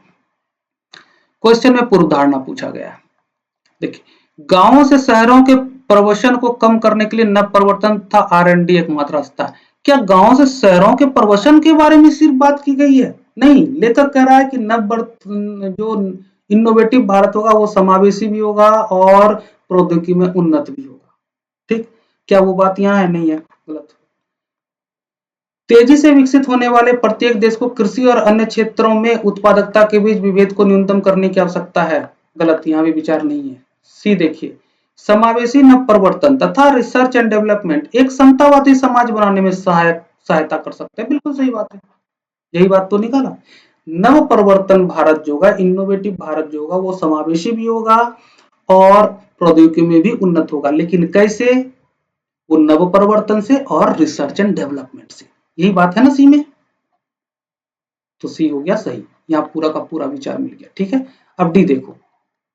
द्रुत शहरीकरण केवल तभी होता है जब किसी देश की आर्थिक वृद्धि तीव्रगामी हो। हटाओ, यहाँ पे विचार नहीं है। उत्तर क्या हो गया? सी। आगे बढ़ते हैं। यह संभावना है कि जलवायु परिवर्तन के कारण बहुत बड़ी संख्या में लोग बढ़ते हुए पर्यावरणीय जोखिम में पड़ जाएंगे और फलस्वरूप प्रवसन के लिए विवश हो जाएंगे। मतलब जलवायु परिवर्तन से लोग प्रवसन के लिए विवश हो जाएंगे, ऐसी संभावना है। ठीक है, आगे कह रहा है अंतरराष्ट्रीय समुदाय को प्रवासियों की इस नई श्रेणी, कौन सी नई श्रेणी? जो जलवायु परिवर्तन के कारण प्रवासी बन गए, तो इस नई श्रेणी की पहचान अभी करनी है, मतलब अभी तक किया नहीं है। तो ऐसी समस्या जिसका जोखिम है, उस समस्या की पहचान अभी तक हम नहीं कर पाए हैं। तो इसका मतलब है जब ये समस्या उत्पन्न होगी और अगर हो भी रही है तो हम उसकी मदद नहीं कर पा रहे हैं या नहीं कर पाएंगे। क्यों? क्योंकि हमने अभी तक पहचान ही नहीं करी। अंतरराष्ट्रीय समुदाय ने ऐसे प्रवासियों की तो पहचान ही नहीं की है। कैसे प्रवासियों की? जो जलवायु परिवर्तन के कारण प्रवासी बन गए। क्लियर? ठीक है, आगे देखिए। अंतरराष्ट्रीय कानूनों के अंतर्गत शरणार्थी शब्द का एक सुस्पष्ट अर्थ होने के कारण जलवायु के कारण होने वाले शरणार्थियों की परिभाषा और स्थिति पर कोई सर्वसम्मति नहीं है। अब कह रहा है कि भाई ये सर्वसम्मति क्यों नहीं है? अभी तक पहचान क्यों नहीं कर पाए हैं? क्यों नहीं कर पाए? क्योंकि अंतरराष्ट्रीय कानून के अंतर्गत शरणार्थी शब्द को स्पष्ट किया जा चुका है और उसमें जलवायु परिवर्तन से जो शरणार्थी बन पा रहे हैं, जो परिवर्तन हो रहा है, वो बात है ही नहीं उसमें। तो शरणार्थी शब्द सुस्पष्ट हो गया, अब उस पर कोई ध्यान नहीं दे रहा। यही बात कह रहा है। कह रहा है यह बात अभी भी समझ से बाहर है कि जलवायु परिवर्तन प्रवसन के मूल कारण के रूप में कैसे कार्य करेगा। तो भाई जब पहचान ही नहीं हो पाई तो ये बात तो समझ से बाहर ही होगा ना कि जलवायु परिवर्तन प्रवसन के मूल कारण के रूप में कैसे कार्य करेगा, है ना? देखो अभी तक समझो, लेखक कह रहा है कि भाई जलवायु परिवर्तन से प्रवसन होने की संभावना है, इसका जोखिम हमारे पास है और वैश्विक समुदाय इस बारे में अभी भी अनभिज्ञ है। वो पहचान नहीं कर पाया है इस बात का कि जलवायु परिवर्तन से भी शरणार्थी की समस्या उत्पन्न हो सकती है, प्रवसन के लिए लोग विवश हो सकते हैं। तो इस बात की पहचान नहीं हो पाई है और लेखक आशंका जता रहा है कि ऐसा होने की संभावना है, ऐसा जोखिम हमारे सामने है। तो अगर लेखक कह रहा है कि ये प्रॉब्लम है, तो लेखक ये भी कह रहा है कि इसका सॉल्यूशन चाहिए। अब लेखक कह रहा है कि अंतरराष्ट्रीय समुदाय पहचान नहीं कर पा रहा, तो इसका मतलब लेखक कह रहा है कि अंतरराष्ट्रीय समुदाय को इस मैटर को सुलझाना चाहिए। क्लियर? ठीक, तो अभी तक तो अंतरराष्ट्रीय समुदाय ने नहीं पहचान करी है, लेकिन लेखक कह रहा है कि भाई पहचान करो, जरूरी है, क्योंकि यह जोखिम सामने है। आगे कह रहा है कि यदि जलवायु के कारण होने वाले शरणार्थियों की पहचान हो, तब भी उन्हें संरक्षण कौन प्रदान करेगा? अब लेखक कह रहा है कि मान लो कि जलवायु के कारण होने वाले शरणार्थियों की पहचान भी हो जाए, तो सवाल उठता है कि उन्हें संरक्षण कौन प्रदान करेगा, क्योंकि चीजें तो क्लियर है ही नहीं। ठीक, फिर आगे है कि जलवायु परिवर्तन के कारण जो अंतरराष्ट्रीय प्रवसन होता है उस पर कहीं अधिक बल दिया गया है, परंतु आवश्यकता है कि जलवायु प्रभावित लोगों के देशों के अंदर में प्रवसन की भी पहचान की जाए। सिर्फ अंतरराष्ट्रीय प्रवसन की पहचान ना करें, जो देश के अंदर प्रवसन हो रहा है उसकी भी पहचान करें। क्यों? ताकि उनकी समस्याओं को उचित प्रकार से दूर किया जा सके। तो लेखक की चिंता क्या है? लेखक की चिंता है जलवायु परिवर्तन से होने वाले प्रवसन का जो जोखिम है, यही लेखक की चिंता है। और लेखक की चिंता इससे बड़ी ये है कि अभी तक इस पर कोई आम सहमति नहीं बनी है, अभी तक इसकी पहचान नहीं हो पाई है। तो जब पहचान ही नहीं हो पाई है तो जो इससे पीड़ित हैं, जलवायु परिवर्तन के कारण प्रवसन को लेकर के विवश हो गए हैं, उनकी मदद कौन करेगा? लेखक इस बात से परेशान है। तो लेखक क्या चाह रहा है? लेखक चाह रहा है कि वैश्विक समुदाय इस मामले को सुलझाए। क्लियर हो गया? चलिए बात करते हैं विषय की कि क्या बात की गई है, किसके बारे में बात की गई है। तो जलवायु परिवर्तन और प्रवसन का आसन्न मुद्दा, इसके बारे में बात की गई है। और इस बारे में क्या बात की गई है? बात यह की गई है कि जलवायु परिवर्तन के कारण होने वाले शरणार्थियों की पहचान का मुद्दा अभी तक अनसुलझा है। तो लेखक चाहता है कि इसको सुलझाओ। सुलझाए कौन? अंतरराष्ट्रीय समुदाय। तो चलो इसी विचार को हम ढूंढते हैं। प्रश्न में क्या पूछा गया है? निष्कर्ष, इन्फरेंस। हम विचार ढूंढेंगे। चलो विचार ढूंढे। विश्व विशाल पैमाने पर जलवायु कारण होने वाले शरणार्थियों के प्रवसन का सामना नहीं कर पाएगा। ये कहां लेखक कह रहा है? लेखक कह रहा है भैया ये मुद्दा सामने है तो इसकी पहचान करो। अंतरराष्ट्रीय समुदाय को कह रहा है इसकी पहचान करो, है ना, इसको सेटल करो, इस पर बातचीत करो। ये बात है यहाँ नहीं है, खत्म करो इसको। बी देखो, जलवायु परिवर्तन को और आगे बढ़ने से रोकने के लिए हमें तरीके और समाधान ढूंढने चाहिए। जलवायु परिवर्तन को रोकने की बात ही नहीं है, बात है कि जलवायु परिवर्तन से जो प्रवासन हो रहा है या जो होने का संकट सामने है उसके बारे में तो हमने कुछ किया ही नहीं अभी तक, उसकी तो पहचान ही नहीं की। क्या वो विचार यहाँ है? नहीं है, गलत। सी देखो, भविष्य में जलवायु परिवर्तन लोगों के प्रवसन का सर्वाधिक महत्वपूर्ण कारण होगा। ये नहीं कह रहा है कि भविष्य में जो प्रवसन होगा उसका सबसे बड़ा कारण जलवायु परिवर्तन होगा, ये नहीं कह रहा है। ठीक है, क्या कह रहा है कि जलवायु परिवर्तन से जो प्रवसन का खतरा है, संकट है, हमने अभी तक उसके साथ डील नहीं की है। वो बात यहाँ है नहीं है। टी देखते हैं, जलवायु परिवर्तन और प्रवसन के बीच संबंध अभी भी सही रूप में समझा नहीं गया। यही तो बात है, कह रहा समझो भाई, ये संकट हमारे सामने है, इसको सुलझाओ, इस पे बातचीत करो, इसको समझो। वही बात तो है। तो देखिए डी में लेखक का विचार मिल गया, तो डी सही उत्तर है। काफी बड़ा पैसेज है, चलो कोई बात नहीं, पैसेज जितना बड़ा उतना फायदा। क्यों? क्योंकि पैसेज में जो एक बात होगी, एक विचार होगा, एक स्टेटमेंट होगा, उसको बहुत बढ़िया से स्पष्ट करेगा। बड़ा पैसेज होने का मतलब है उसी बात को और ज्यादा एक्सप्लेन करना, डिस्क्राइब करना, स्पष्ट करना। ठीक है, तो और आसानी से समझ में आ जाएगा। दूसरी बात, पैसेज बड़ा होगा तो उसमें दो प्रश्न तो होंगे जो कि बहुत आसानी से बन जाते हैं। जबकि हमें क्या बताया जाता है कि भाई बड़े पैसेज हो तो उसको स्किप कर दो, बाद में देखना अगर समय मिलेगा। तो नहीं, अगर बड़े पैसेज हैं और उसमें 2 से 3 क्वेश्चन है तो सबसे पहले उसी को सॉल्व करो, क्योंकि वो जल्दी सॉल्व हो जाएगा। और पहले और बाद में सॉल्व करने की बात ही नहीं है, 1 नंबर से स्टार्ट करो। ठीक है, एबीक्यू मेथड जानोगे तो आप जान जाओगे कि 1 घंटे में कैसे 27 क्वेश्चन होते हैं, वो भी बड़े बड़े आराम से। और अगर उसमें 2-4 गलत हो भी गया तब भी आप 20+ सिक्योर कर लोगे। चलो इसको देखते हैं। अनेक किसान फसल को हानि पहुंचाने वाले कीटों को मारने के लिए संश्लेषित कीटनाशकों का उपयोग करते हैं। सीधा सा बात कर रहा है कि बहुत सारे किसान है, अनेक किसान है जो कीटों को मारने के लिए क्या करते हैं? संश्लेषित कीटनाशकों का उपयोग करते हैं। ठीक है, तो करते हैं तो क्या क्या इसका कुछ फायदा है, क्या इसका कुछ नुकसान है? यही प्रश्न उठता है ना। तो आगे यही बात करेगा लेखक, और दूसरी बात कर ही नहीं सकता है, करेगा ही नहीं। ठीक है, तो अगर आप सही ढंग से पढ़ेंगे, परीक्षित को समझेंगे तो आपको पता होगा कि परीक्षित में आगे क्या लिखा है। चलिए देखते हैं। कुछ विकसित देशों में तो कीटनाशकों की खपत 300 ग्राम प्रति हेक्टेयर तक पहुंच रही है।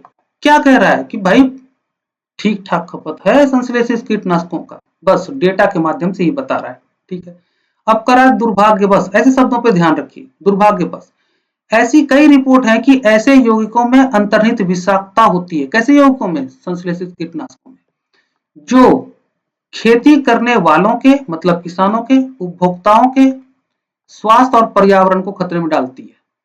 ठीक है, खेती करने वाले जो किसान है उसको, उसके स्वास्थ्य को, जो उपभोक्ता है उसके स्वास्थ्य को, और पर्यावरण उसके स्वास्थ्य को वो खतरे में डालती। कौन? संश्लेषित कीटनाशक। इसका मतलब है क्या है कि इसका जो व्यापक उपयोग हो रहा है, ये उपयोग से बचो भैया, ये बुरा है, ये बहुत नुकसान पहुंचा रहा है। किसको किसको? किसान के भी स्वास्थ्य को पहुंचा रहा है, उपभोक्ता के भी स्वास्थ्य को पहुंचा रहा है और पर्यावरण के भी स्वास्थ्य को पहुंचा रहा है। तो इससे बचो। ठीक है, और देखते हैं आगे लेखक क्या कह रहा है। कह रहा है संश्लेषित कीटनाशक सामान्यतः पर्यावरण में लगातार बने रहते हैं। अब देखो कह रहा है ना कि किसान को, उपभोक्ता के स्वास्थ्य को और पर्यावरण के स्वास्थ्य को खतरे में डाल रहा है, तो कैसे डाल रहा है? अब लेखक उसको एक्सप्लेन कर रहा है। कह रहा है कि संश्लेषित कीटनाशक जो है सामान्यतः पर्यावरण में लगातार बने रहते हैं, और संश्लेषित कीटनाशक क्या है? विषाक्त है, और पर्यावरण में वो लगातार बना रहेगा, तो पर्यावरण के स्वास्थ्य को खतरा पहुंचाएगा। पर्यावरण में ही हम रहते हैं तो हमारे स्वास्थ्य को भी खतरा पहुंचाएगा, है ना? खाद्य श्रृंखला में प्रवेश कर वे सूक्ष्म जैविक विविधता को नष्ट कर पारिस्थितिकी इकोलॉजिकल असंतुलन उत्पन्न करते हैं। इनके अंधाधुंध उपयोग के परिणाम स्वरूप, देखो पहले ही उपयोग बता दिया कि 300 ग्राम प्रति हेक्टेयर, है ना? तो इसके अंधाधुंध उपयोग के परिणाम स्वरूप कीटों में कीटनाशकों के विरुद्ध प्रतिरोध विकसित हुआ है। प्राकृतिक संतुलन में गड़बड़ी हुई है, मतलब पर्यावरण के स्वास्थ्य को खतरा हुआ है, और जिन समस्याओं का उपचार किया जा चुका है वे फिर से बढ़ गए हैं। किसके कारण? संश्लेषित कीटनाशकों के अंधाधुंध प्रयोग के कारण। आगे कह रहा है वनस्पति कीटनाशक, देखो टोन चेंज हो गया। अभी संश्लेषित कीटनाशक के बारे में बताया कि भाई बड़ा नुकसान है, किसान को भी, उपभोक्ता को भी, पर्यावरण को भी। अब बात कर रहा है वनस्पति कीटनाशक के बारे में। तो यहाँ पे तुलना बेसिकली करेगा वो। ये तुलनात्मक विश्लेषण पर आधारित परिच्छेद का प्रकार है। ठीक है, इसमें तुलना हो रही है, किसमें? संश्लेषित कीटनाशक में और वनस्पति कीटनाशक में। वनस्पति कीटनाशक का उपयोग कर प्राकृतिक पीड़क नियंत्रण करना इनके उपयोगकर्ताओं एवं पर्यावरण के लिए अपेक्षाकृत सुरक्षित होता है। मतलब कि जो वनस्पति कीटनाशक है वो किसान, उपभोक्ता और पर्यावरण के स्वास्थ्य के लिए क्या होता है? सुरक्षित होता है। किसकी तुलना में? संश्लेषित कीटनाशक की तुलना में। ऐसा क्यों होता है? क्योंकि वे सूर्य के प्रकाश की मौजूदगी में कुछ घंटों अथवा दिनों में हानिरहित यौगिकों में टूट जाते हैं, जबकि संश्लेषित कीटनाशक लंबे समय तक बने रहते हैं, है ना? कीटनाशी विशेषताओं से युक्त पौधे लाखों वर्षों से पारिस्थितिक तंत्र पर कोई खराब या प्रतिकूल प्रभाव डाले बिना प्रकृति में मौजूद हैं। ये भी कह रहा है कि भाई लाखों वर्षों से ये प्रकृति में मौजूद है और किसी को कोई हानि नहीं पहुंचा रहा है। तो इसका मतलब क्या है? वनस्पति कीटनाशक तुलनात्मक रूप से बेहतर है संश्लेषित कीटनाशक से। ठीक, सॉरी। आगे कह रहा है कि अधिकांश मृदाओं में आमतौर पर पाए जाने वाले अनेक सूक्ष्म जीव इन्हें सरलता से विघटित कर देते हैं। इन्हें किसे? वनस्पति कीटनाशक को। इसलिए वो नुकसानदायक नहीं है, ज्यादा नुकसानदायक नहीं है जो कह सकते हैं आप। वे परभक्षियों की जैविक विविधता को बनाए रखने और पर्यावरणीय संदूषण तथा मनुष्यों के स्वास्थ्य संकटों को कम करने में सहायक हैं। कौन? वनस्पति कीटनाशक। ठीक है, पौधों से बनाए गए वनस्पति कीटनाशक जैव निम्नीकरणीय बायोडिग्रेडेबल होते हैं और फसल सुरक्षा में इनका उपयोग करना व्यवहारिक रूप से एक धारणीय विकल्प होता है। अब देखो इतना बड़ा परिच्छेद है, इतना बड़ा परिच्छेद में क्या बात की गई? बात बस इतनी की गई है कि भाई संश्लेषित कीटनाशक जिसका हम बहुत ही अधिक उपयोग कर रहे हैं, एक डेटा भी दे दिया गया और आगे बताया भी गया अंधाधुंध उपयोग, ये नुकसानदायक है, बहुत नुकसानदायक है। किसके लिए? जो खेती कर रहा है उसके लिए भी, जो उपभोक्ता है उसके लिए भी, जो पर्यावरण है उसके लिए भी, उसके स्वास्थ्य के लिए नुकसानदायक है। फिर कह रहे भाई इसके तुलना में वनस्पति कीटनाशक ये फायदेमंद है। और देखो संश्लेषित कीटनाशक क्यों इतना नुकसानदायक है उसके बारे में रीजन बताता है, और फिर वनस्पति कीटनाशक क्यों संश्लेषित कीटनाशक के तुलना में बेहतर विकल्प है उसके भी कारण बताता है। बस इतनी सी बात इतने बड़े परिच्छेद में की गई है। अब इसके विषय विचार को देखिए, किसकी बात की गई है पैसेज में? तो बात की गई है धारणता की दृष्टि से संश्लेषित कीटनाशक और वनस्पति कीटनाशक में अंतर की बात की गई है कि दोनों में क्या अंतर है। किस दृष्टि से? धारणता की दृष्टि से। तो लेखक क्या कह रहा है? भाई वनस्पति कीटनाशक धारणीय है। तो इस बारे में क्या बात की गई? बात यह की गई कि संश्लेषित कीटनाशक मानव स्वास्थ्य और पर्यावरण को खतरे में डालती है, जबकि वनस्पति कीटनाशक अपेक्षाकृत धारणीय विकल्प है। अब इसमें देखिए ये विचार आपको ढूंढना है, किसमें? क्वेश्चन नंबर 22 में भी और क्वेश्चन नंबर 23 में भी, दोनों में आपको यही विचार ढूंढना है और जिस जिसमें मिलेगा वो सही है। देखो 22 में पूछा गया पूर्व धारणा, हम ढूंढे क्या विचार। पहला देखो, आधुनिक कृषि में संश्लेषित कीटनाशकों का उपयोग कभी भी नहीं करना चाहिए। लेखक करना चाहिए नहीं करना चाहिए उसकी बात नहीं कर रहा, लेखक कह रहा है कि भाई वनस्पतिक कीटनाशक तुलनात्मक रूप से धारणीय है। इसका मतलब लेखक कह रहा है कि भाई वनस्पतिक कीटनाशक का उपयोग करो या करना चाहिए, ठीक। और ये क्या कह रहा है कि संश्लेषित कीटनाशकों का उपयोग कभी भी नहीं करना चाहिए, नहीं ये बात नहीं है, हटाइए इसको। दूसरा देखिए, धारणीय कृषि का एक उद्देश्य अल्पतम पारिस्थितिकी असंतुलन को सुनिश्चित करना है। यही बात तो कह रहा है भाई। वानस्पतिक कीटनाशक का प्रयोग करने के लिए क्यों प्रेरित कर रहा है लेखक? क्योंकि वो पारिस्थितिकी तंत्र पर या मानव स्वास्थ्य पर वो ना के बराबर असर छोड़ता है, उसको नकारात्मक रूप से प्रभावित नहीं करता है, ना के बराबर करता है। तो इसी बात को देखो कैसे लिखा है इसने कि धारणीय कृषि का एक उद्देश्य क्या है? अल्पतम पारिस्थितिकी असंतुलन को सुनिश्चित करना, मतलब पारिस्थितिकी संतुलन को बनाए रखना, ठीक है। यही तो विचार है, तो दूसरा सही है। तीसरा देखते हैं, वानस्पतिक कीटनाशक संश्लेषित कीटनाशकों की तुलना में अधिक प्रभावकारी है। ये ट्रैप है। क्या कर रहा है? वानस्पतिक कीटनाशक संश्लेषित कीटनाशकों की तुलना में अधिक प्रभावकारी। आपको लगा कि हाँ भाई सही तो है, वानस्पतिक कीटनाशक जो है ज्यादा बेहतर है, लेकिन बात है अधिक प्रभावकारी है। प्रभावकारी किस संदर्भ में? क्लियर है क्या? किस संदर्भ में? नहीं है ना क्लियर, जबकि लेखक तो क्लियर कह रहा है और ये क्लियर नहीं है।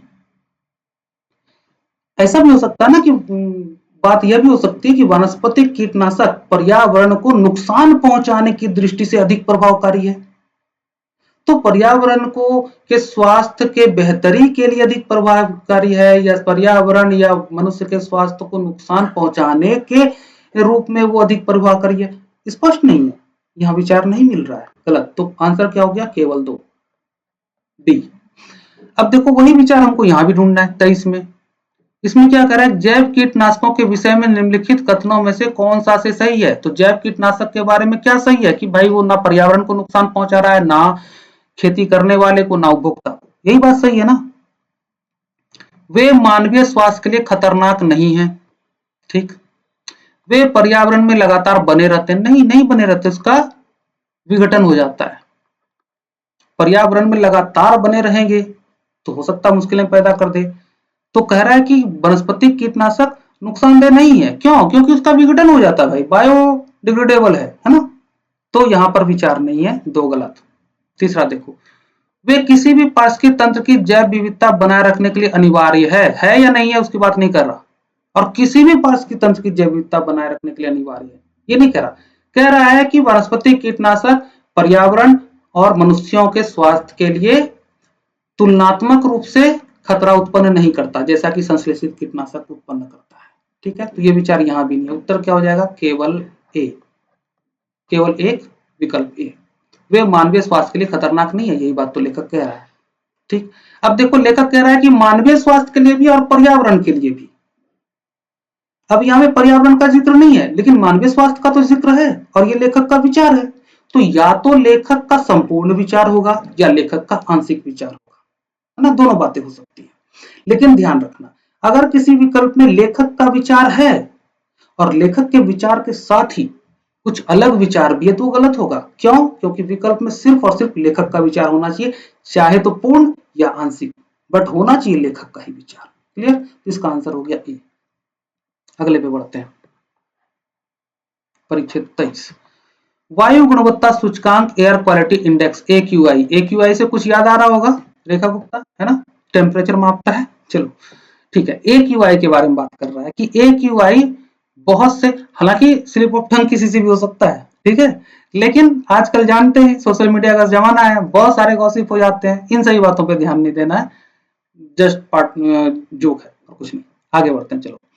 AQI के बारे में कह रहा है कि बहुत से वायु प्रदूषकों की मापों की एकल संख्या अथवा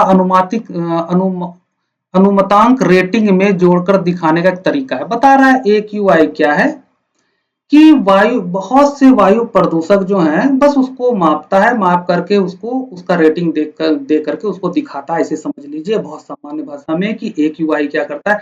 वायु प्रदूषण को मापता है बस। इतने के चक्कर में रहिएगा ना, एकल संख्या अथवा अनुमानित रेटिंग में जोड़कर दिखाने रखता है तो नहीं समझ में आएगा।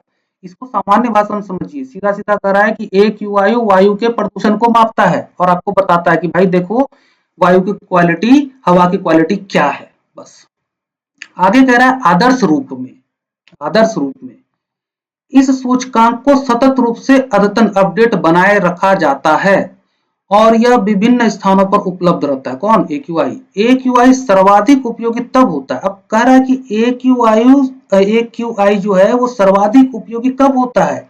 तब होता है जब बहुत सारे प्रदूषण आंकड़े एकत्रित किए जा रहे हों और जब प्रदूषण के स्तर हमेशा तो नहीं लेकिन आमतौर पर निम्न रहते हो। तो AQI कब उपयोगी है? जब प्रदूषण का स्तर प्रायः क्या होता है? निम्न बना रहता है। ठीक है, निम्न बना रहता है प्रायः। अब देखो प्रदूषण का स्तर प्रायः निम्न बना हुआ है और अचानक से फिर प्रदूषण का स्तर बढ़ गया और AQI ने आपको बता दिया कि देखो जी प्रदूषण का स्तर बढ़ गया, तो आप अपने सुरक्षा का इंतजाम कर सकते हैं, अपने बचाव का इंतजाम कर सकते हैं। यही तो AQI का उपयोग है, यही तो बताया जा रहा है पैसेज में।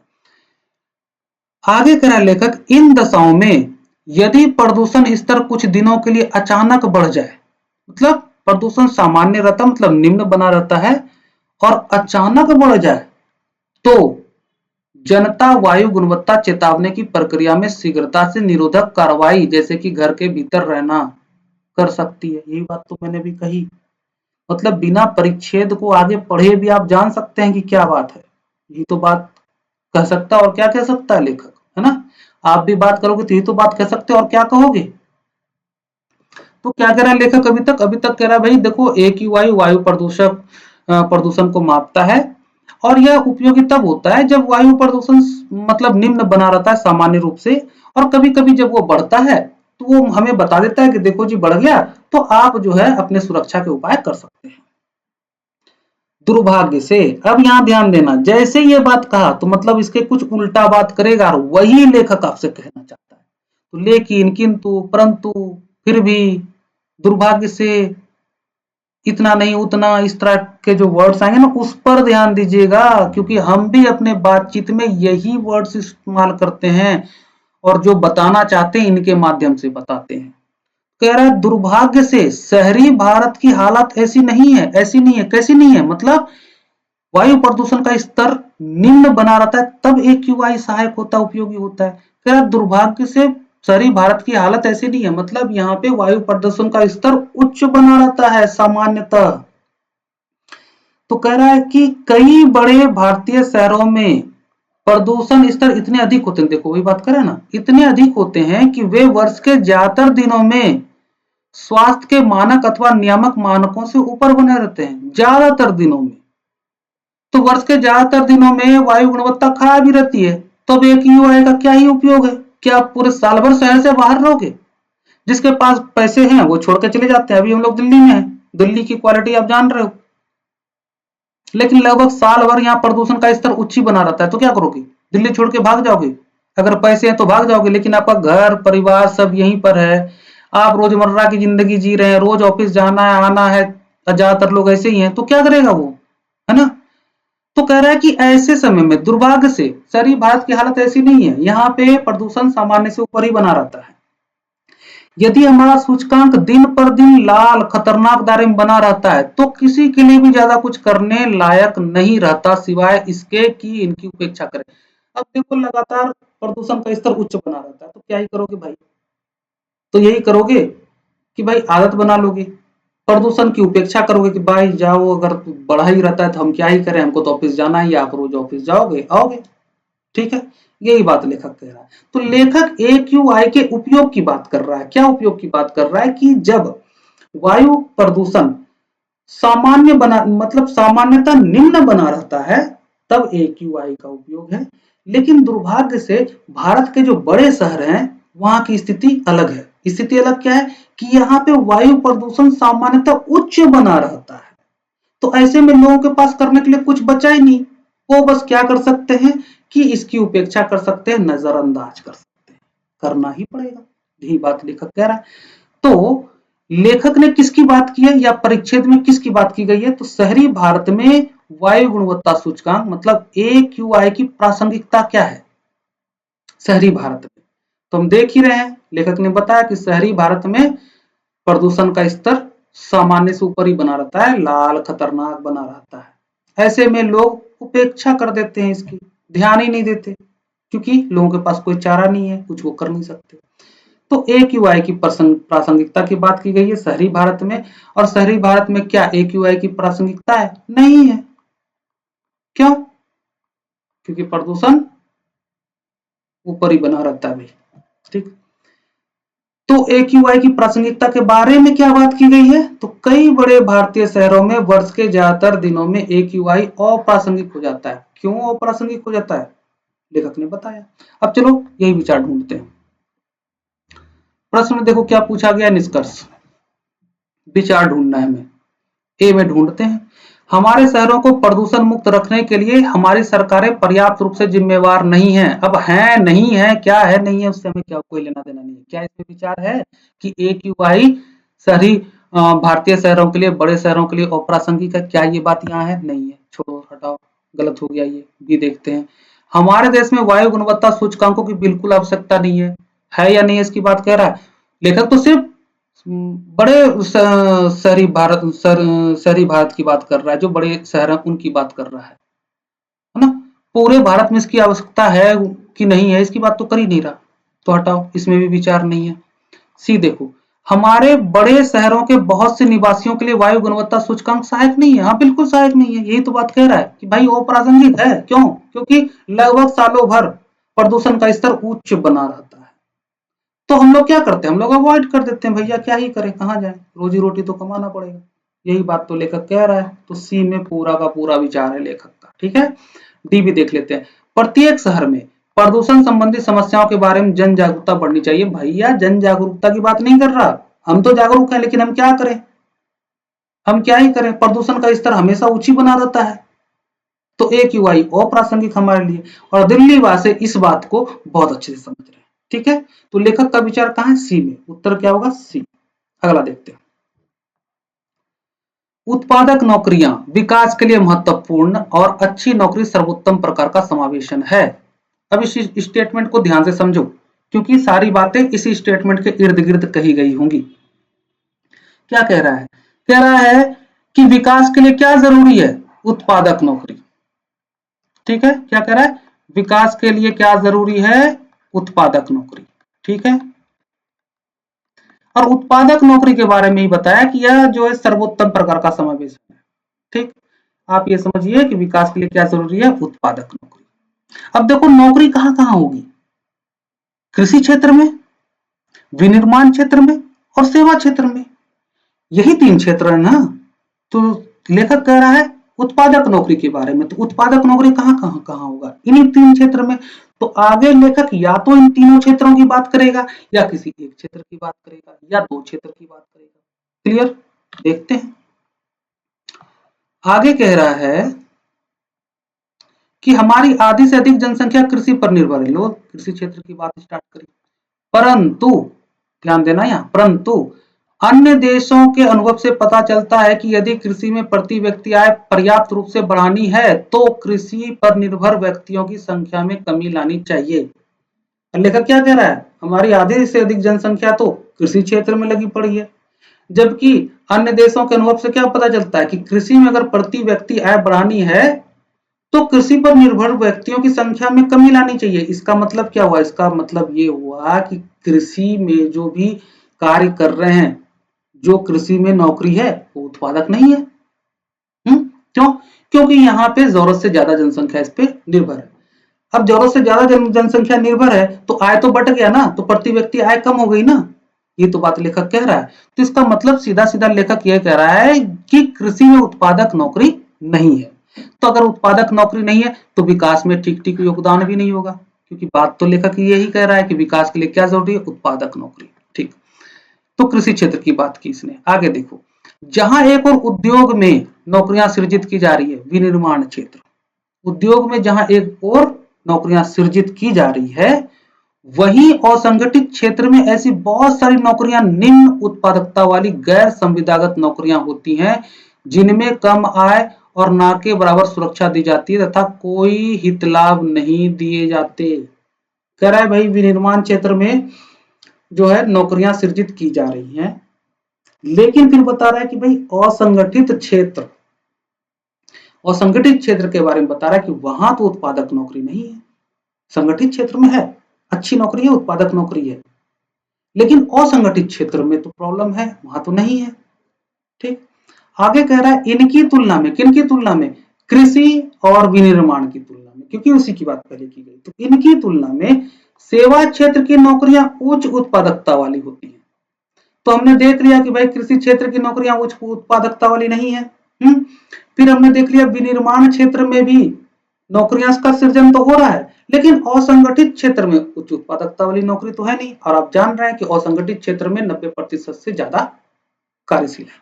ठीक, लेखक फिर कह रहा है परंतु, किसके बारे में परंतु कह रहा है, सेवा क्षेत्र के बारे में, कि यहाँ उच्च उत्पादकता वाली नौकरियां हैं, परंतु सेवाओं में रोजगार वृद्धि हाल के वर्षों में धीमी रही। लो, नौकरी तो उच्च उत्पादकता वाली है, लेकिन नौकरियां ही कम है ना, नौकरियों का सृजन ही बहुत धीमा है।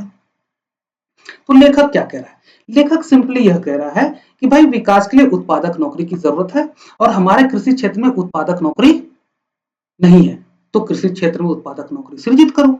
ठीक, फिर कह रहा है विनिर्माण क्षेत्र में नौकरियों का सृजन तो हो रहा है, लेकिन उत्पादक नौकरी वहां भी कम है, तो कह रहा है विनिर्माण क्षेत्र में भी उत्पादक नौकरी सृजित होनी चाहिए। फिर कह रहा है कि सेवा क्षेत्र में उत्पादक नौकरियां तो हैं, लेकिन वहां पे रोजगार वृद्धि का दर धीमा है, तो लेखक कह रहा है कि भाई यहाँ भी रोजगार वृद्धि का दर बढ़ाओ, क्योंकि यहाँ नौकरियां उच्च उत्पादकता वाली होती हैं। ठीक, ये पूरे पैसेज में। अब हम प्रश्न करते हैं कि पैसेज में किसकी बात की गई, तो पैसेज में बात की गई है विकास के लिए उत्पादक नौकरियों की आवश्यकता की बात की गई है, और उत्पादक नौकरी कहां कहां होना चाहिए, तो तीनों ही सेक्टर में होना चाहिए। तो इस बारे में क्या बात की गई, लेखक ने क्या बात किया, तो लेखक ने बात की कि कृषि को उत्पादक बनाना और संगठित क्षेत्रों में नौकरियों का सृजन की आवश्यकता है, मतलब उत्पादक नौकरियों के सृजन की आवश्यकता है संगठित क्षेत्र में। कौन कौन से, विनिर्माण और सेवा वाले संगठित क्षेत्र में नौकरियों की, उत्पादक नौकरियों के सृजन की आवश्यकता है, क्योंकि संगठित क्षेत्र में जो नौकरियां होगी वो उत्पादक नौकरी होगी, है ना। चलो, अब इसी विचार को हमें ढूंढना है कि कृषि को उत्पादक बनाना है और फिर संगठित क्षेत्र में नौकरियों का सृजन की आवश्यकता है। अब देखते हैं यहाँ क्या पूछा गया आपसे निष्कर्ष इन्फरेंस। हमें ढूंढना है अपना विचार कि भाई कृषि क्षेत्र को भी उत्पादक बनाओ, और कृषि क्षेत्र के अलावा जो आपके विनिर्माण क्षेत्र हैं और जो सेवा क्षेत्र हैं वहां पर भी उत्पादक नौकरी बनाओ, सृजन करो। ठीक है, देखो रोजगार वृद्धि और समावेशन को सुनिश्चित करने के लिए हमें अत्यधिक उत्पादक सेवा क्षेत्र की नौकरियों के तीव्रतर विकास की परिस्थितियों को उत्पन्न करना आवश्यक है। ठीक है, सिर्फ सेवा क्षेत्र ही नहीं, लेखक कह रहा है कृषि भी, विनिर्माण भी और सेवा भी, तीनों जगह उत्पादक नौकरियों का सृजन करना है। ठीक है, तो चलो यहां हमारा विचार नहीं मिला, हटाओ इसको। सी देखो, बी, आर्थिक वृद्धि और समावेशन को सुनिश्चित करने के लिए हमें खेतिहर कामगारों को अत्यधिक उत्पादक विनिर्माण और सेवा क्षेत्रों में स्थानांतरित करना आवश्यक है। अरे लेखक तो कह रहा है कि भाई विनिर्माण क्षेत्र में भी, असंगठित क्षेत्र में लोग लगे हुए हैं, वहां भी नौकरी का सृजन हो रहा है, लेकिन असंगठित क्षेत्र में भी है। उत्पादक नौकरी कहाँ है, असंगठित क्षेत्र में। उत्पादक नौकरी तो संगठित क्षेत्र में है ना। और लेखक ये नहीं कह रहा कि कृषि से जो है कृषि में लगे लोगों को उठा के वहां भेज दो, भाई वहां उत्पादक नौकरी होगा तब तो भेजोगे। लेखक तो नौकरी सृजन करने की बात कर रहा है, तो क्या ये विचार बी में है, नहीं है नौकरी सृजन का विचार। ये तो बस कह रहा है कि भाई किसानी से लोगों को ठेल के उधर भेज दो, वहां जगह ही नहीं है, वहां नौकरी नहीं है, तो कैसे भेजोगे। लेखक कह रहा है नौकरी का सृजन करो। ठीक है, उत्पादक नौकरी का सृजन करो। सी देखो, हमें कृषि की उत्पादकता बढ़ाने के साथ साथ, अब देखो कृषि की उत्पादकता बढ़ाना, बात आ गई, कृषि को उत्पादक बनाना है। इसके साथ साथ कृषि क्षेत्र से बाहर, अब कृषि क्षेत्र से बाहर का मतलब क्या हुआ, विनिर्माण भी हो गया, विनिर्माण भी हो गया और सेवा भी हो गया। तो कृषि क्षेत्र से बाहर उत्पादक नौकरियों के तीव्रतर विकास की परिस्थितियों को उत्पन्न करना होगा। देखो नौकरी सृजन की बात हो रही है ना, उत्पादक नौकरी सृजन की बात, और तीनों ही जगह हो रही है, कृषि को भी उत्पादक बनाने की बात की जा रही है, और विनिर्माण में भी उत्पादक नौकरियों के सृजन की बात की जा रही है, और सेवा क्षेत्र में भी। ठीक है, तो यहाँ पूरा का पूरा विचार हमें लेखक का मिल गया, तो इसका उत्तर क्या होगा? सी होगा। डी भी देख लो, कृषि में प्रति व्यक्ति आय में वृद्धि लाने के लिए हमें उच्च उपज वाली संकर किस्मों और अनुवांशिकता रूपांतरित, सिर्फ कृषि की बात कर रहा है, बाकी सेक्टर की बात ही नहीं कर रहा, तो मामला ही खत्म हो गया। हमें विचार कहाँ मिला? सी में मिला। देखो अभी तक हम लोग 25 क्वेश्चन कर चुके हैं और सभी एक ही मेथड पर कर रहे हैं। ठीक है, इसलिए आप जो ट्रेडिशनल मेथड जानते हो कि आत्यंतिक वर्ड वाले प्राय गलत होते हैं, अगर पूर्व धारणा पूछा जाए तो स्टेटमेंट पॉजिटिव हो, इस तरह की चीजें आपने जो जानी आज तक, उन सबको भूल जाओ बच्चे, कोई फायदा नहीं होने वाला है। इसी के वजह से सीसेट क्वालिफाई करने में दिक्कत होता है, क्योंकि सीसेट का एक बड़ा सेक्शन जो आरसी है, इसके 27 क्वेश्चन आते हैं, और रीडिंग कॉम्प्रिहेंशन पे आपका भरोसा नहीं है। भरोसा क्यों है? क्यों नहीं है? क्योंकि इसमें एक धारणा प्रचलित हो गई है कि इसके उत्तर वेरी करते हैं। भाई वेरी नहीं करता, एक उत्तर है, फिक्स है, वही उत्तर यूपीएससी एक साल बाद अपने आंसर की में देगी, है ना। और यह धारणा है कि वेरी क्यों करता है? क्योंकि आरसी का उत्तर अनुमान पर आधारित होता है, तो आपका अनुमान कुछ और हो सकता है, दूसरे का अनुमान कुछ और हो सकता है, इसलिए उत्तर वेरी करेगा।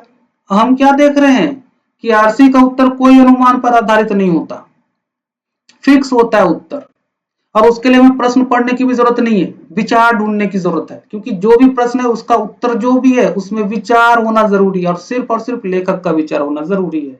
ठीक है, देख रहे हो कितना आसान है।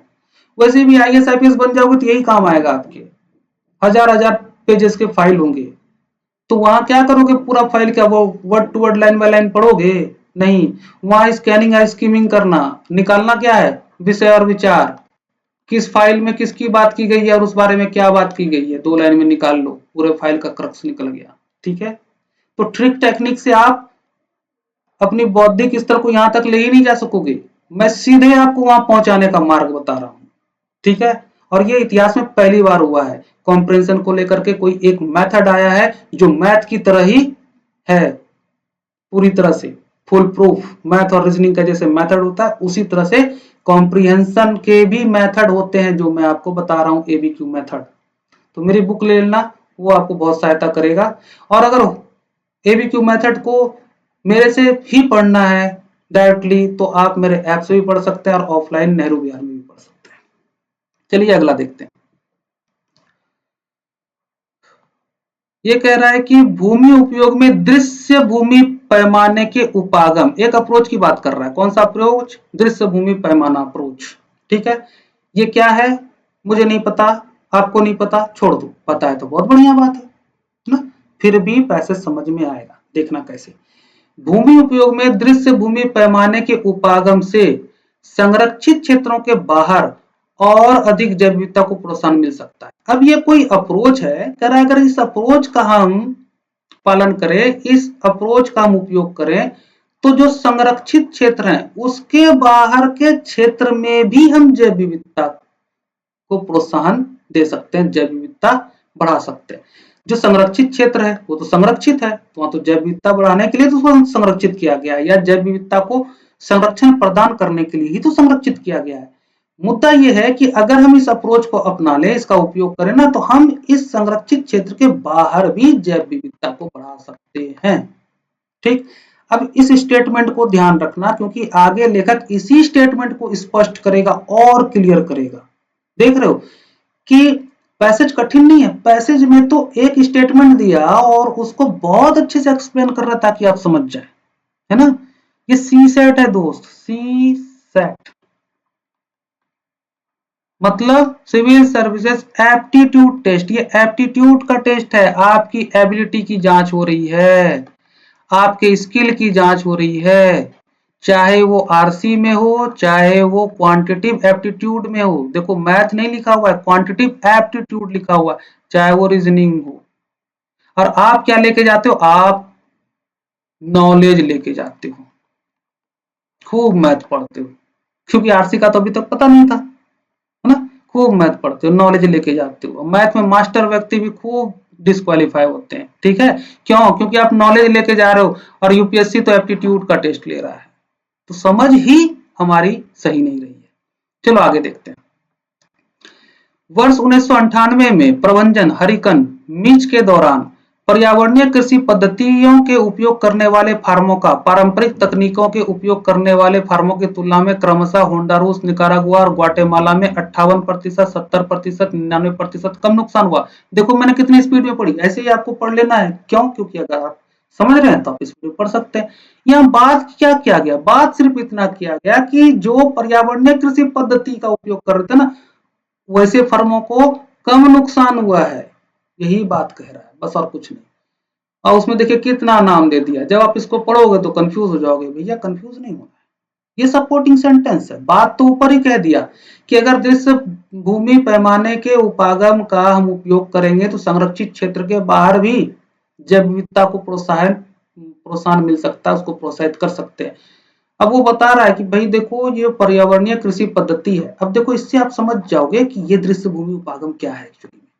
ठीक है, तो पर्यावरणीय कृषि पद्धति जो है, जो इसका उपयोग करते हैं तो उनको कम नुकसान हुआ है। जब हरिकन मिच कुछ आया तो उससे कम नुकसान हुआ है। ठीक है, आगे कह रहा है कोस्टारिका में वनस्पतिक वात रोधों और बाढ़ कतारों के उपयोग से पक्षी विविधता में वृद्धि के साथ साथ किसानों की चारागाह और काफी से होने वाली आय में अत्यधिक बढ़ोतरी हुई। मतलब जो पर्यावरणीय कृषि पद्धति को अपनाया उसी की बात यहाँ भी कर रहा है कि जो पर्यावरणीय कृषि पद्धति को अपनाया उसको यहाँ भी लाभ हुआ। ठीक, आगे कह रहा है प्राकृतिक अथवा अर्ध प्राकृतिक आवास के निकटतर कृषि भूमि होने पर मधुमक्खियों से होने वाले परागण अधिक प्रभावकारी होते हैं। सेम बात कर रहा है अलग अलग एग्जाम्पल देकर के। यह निष्कर्ष महत्वपूर्ण है। क्यों महत्वपूर्ण है? क्योंकि विश्व की 107 अग्रणी फसलों का 87% परागण करने वाले जंतुओं पर निर्भर है।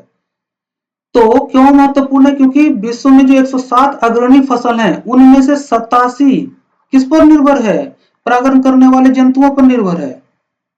ठीक है, और ये किस पर निर्भर है? ये निर्भर है पर्यावरणीय कृषि पद्धति पर निर्भर है। ठीक है, आगे कह रहा है कि कोस्टारिका, निकारागुआ और कोलंबिया में वन पशुचारी प्रणालियां जिनमें पेड़ चारागाह भूमियों के साथ एकीकृत हैं पशु उत्पादन की धारणता में सुधार ला रही है और किसानों की आय में विविधता और वृद्धि ला रही है। सीधा सीधा लेखक इतने बड़े परिच्छेद में क्या कह रहा है कि भैया जैव विविधता को प्रोत्साहन देने वाला या पर्यावरणीय कृषि पद्धति को अपनाओ, इससे किसान की आय में वृद्धि होगी, नुकसान कम होगा तो आय में वृद्धि होगी। इतनी सी बात कह रहा है इतने बड़े परिच्छेद में। देखो दुनिया भर का एग्जाम्पल दे दिया उसने अलग अलग देश का, ताकि आप कंफ्यूज हो जाओ। नहीं, कंफ्यूज करने के लिए नहीं दिया गया है। जो स्टेटमेंट लेखक ने पहले लिखा है ना कि भूमि उपयोग में दृश्य भूमि पैमाने के उपागम अप्रोच से संरक्षित क्षेत्रों के बाहर और अधिक जैव विविधता को प्रोत्साहन मिल सकता है, कैसे मिल सकता है, बस उसी को एक्सप्लेन किया है ताकि आप उस बात को और अच्छे से समझ जाए, कंफ्यूज करने के लिए नहीं। आप गलत तरीके से पैसेज को पढ़ते हैं, गलत तरीके से आपने पैसेज को समझा, इसलिए आप कंफ्यूज हुए थे। पैसेज तो बहुत आसान है और सबसे ज्यादा महत्वपूर्ण है। तो देखते हैं कि पैसेज में किसकी बात की गई है। तो दृश्य भूमि पैमाना उपागम और जैव विविधता की बात की गई है ना। इस बारे में क्या बात की गई है? तो बात की गई है कि दृश्य भूमि उपागम जैव विविधता को प्रोत्साहित करने और कृषि उत्पादकता को बढ़ाने में सहायता कर सकता है। बस यही विचार आपको ढूंढना है। चलिए ढूंढते हैं। प्रश्न में क्या पूछा गया है? प्रश्न में पूछा गया निष्कर्ष। देखते हैं विचार ए में है कि नहीं। जैव विविधता को बढ़ाने वाली कृषि पद्धतियां प्रायः फार्म उत्पादन में वृद्धि और आपदाओं के प्रति असुरक्षा को कम करती है। बिल्कुल सही बात है। जैव विविधता को बढ़ाने वाली जो कृषि पद्धति है वो फार्म उत्पादन में वृद्धि करती है। तो फार्म उत्पादन में वृद्धि होती है तो किसानों की आय में वृद्धि होती है। सही बात है, यही बात लेखक कह रहा है। और क्या कह रहा है कि आपदाओं के प्रति जो असुरक्षितता होती है उसको भी कम करती है। मिच का उदाहरण दिया था ना, तो यही तो पूरा पूरा विचार है लेखक का। ठीक, फिर भी आगे देखते हैं। बी, विश्व के सभी देशों को पर्यावरणीय कृषि के स्थान पर पारंपरिक कृषि करने के लिए प्रोत्साहित किया जाना चाहिए। सभी देशों को पर्यावरणीय कृषि के स्थान पर पारंपरिक कृषि करने के लिए प्रोत्साहित किया जाना चाहिए। अब लेखक क्या कर रहा है? भैया पर्यावरणीय कृषि करो, क्योंकि इससे तुम्हारा उत्पादन भी बढ़ेगा और जो आपदाएं उससे भी काफी हद तक सुरक्षित रहोगे। तो विचार यहाँ पे नहीं है, गलत है। सी, संरक्षित क्षेत्रों में वहां की जैव विविधता को नष्ट किए बिना पर्यावरणीय कृषि की अनुमति दी जाना चाहिए। भाई संरक्षित क्षेत्र तो संरक्षित है ही, उसके बाहर जैव विविधता को बढ़ाने की बात हो रही है। क्या वो बात यहाँ है? नहीं। डी देखो, खाद्य फसलों की उपज तब अत्यधिक होगी जब उनकी खेती में पर्यावरणीय कृषि पद्धतियां अपनाई जाए। यहाँ पे सिर्फ खाद्य फसलों की उपज को बढ़ाने की बात नहीं हो रही, बात हो रही है जैव विविधता को बढ़ाने की बात हो रही है। ठीक है, और वो कैसे बढ़ेगी? जब हम पर्यावरणीय कृषि पद्धति को अपनाएंगे तो संरक्षित क्षेत्र के बाहर भी जैव विविधता प्रोत्साहित होगी। और ये बात कहाँ मिल रही है? ये विचार आपको सिर्फ ए में मिल रहा है कि जैव विविधता को बढ़ाने वाली कृषि पद्धतियां प्रायः फार्म उत्पादन में वृद्धि करती है। तो देखो, उत्पादकता भी बात आ गई, और साथ में क्या आ गया? आपदाओं के प्रति असुरक्षितता को भी कम करती है। पूरी बात आ गई। तो हमारा विचार कहाँ है? ए में। उत्तर क्या होगा सही? ए। पक्का श्योर ए सही होगा। क्यों? क्योंकि आपको और कहीं विचार नहीं मिला। चलो आगे बढ़ते हैं। भारतीय विनिर्माण के लिए मध्यावधि चुनौती। भारतीय विनिर्माण के लिए मध्यावधि चुनौती निम्नतर से उच्चतर प्रौद्योगिकी क्षेत्रों, निम्नतर से उच्चतर मूल्य वर्धित क्षेत्रों और निम्नतर से उच्चतर उत्पादकता क्षेत्रों की ओर बढ़ने की है। तो भारतीय विनिर्माण के लिए मध्यावधि चुनौती क्या है? निम्न से उच्च जाने की चुनौती है। किस संदर्भ में? किस संदर्भ में? तो प्रौद्योगिकी के संदर्भ में भी हमको कहां से जाना है? निम्न से उच्च जाना है। और मूल्यवर्धन में भी निम्न से कहां जाना है? उच्च जाना है। और उत्पादकता में भी निम्न से उच्च जाना, यही चुनौती है हमारी। ठीक है, भारतीय विनिर्माण में। ठीक, अब इसी बात को आगे और एक्सप्लेन करेगा। देखो क्या लिख रहा है कि मध्यम प्रौद्योगिकी उद्योगों में मुख्य रूप से अत्यधिक पूंजी लगी होती है। बता रहा है कि मध्यम प्रौद्योगिकी जो उद्योग होता है उसमें क्या होता है। अब देखो, प्रौद्योगिकी मध्यम है ना, तो मध्यम प्रौद्योगिकी उद्योगों में मुख्य रूप से अत्यधिक पूंजी लगी होती है और उनमें संसाधनों का प्रक्रमण होता है। चलो ठीक, सेमी कॉलम आगे करा है। और उच्च प्रौद्योगिकी उद्योगों में मुख्य रूप से अत्यधिक पूंजी और प्रौद्योगिकी लगी होती है। अब उच्च प्रौद्योगिकी उद्योग है तो भाई उच्च प्रौद्योगिकी उद्योग है तो बिना पूंजी के तो होगा नहीं, तो पूंजी भी उच्च लगी होती है और प्रौद्योगिकी भी उच्च होती है। आगे कह रहा है संपूर्ण जीडीपी में विनिर्माण के हिस्से को प्रकल्पित 25% तक बढ़ाने के लिए भारतीय विनिर्माण क्षेत्र को विश्व बाजार के उन क्षेत्रों पर कब्जा करने की आवश्यकता है जिनमें बढ़ती हुई मांग की प्रवृत्ति हो। सिंपल सी बात है भाई, जिस क्षेत्र में बढ़ती हुई मांग की प्रवृत्ति हो वही तो कब्जा करो, तब तो आप जो है विकास करोगे, इनकम बढ़ेगी, है ना। लेकिन ये कब होगा?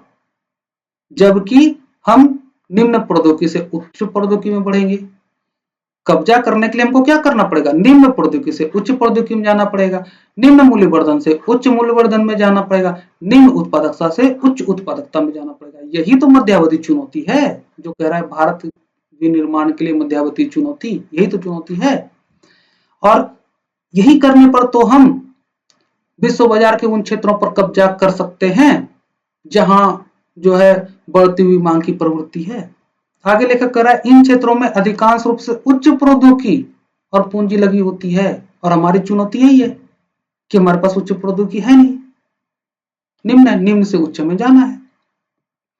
तो परिच्छेद में किसकी बात की गई है? भारतीय विनिर्माण क्षेत्र की उच्च तकनीकी और उत्पादकता वाले क्षेत्रों में स्थानांतरण की चुनौती, इसकी बात की गई है। और इस बारे में क्या बात की गई है? बात यह की गई है कि जीडीपी में विनिर्माण क्षेत्र का हिस्सा बढ़ाने के लिए उच्च तकनीकी और निवेश वाले क्षेत्रों में स्थानांतरण करने की आवश्यकता है।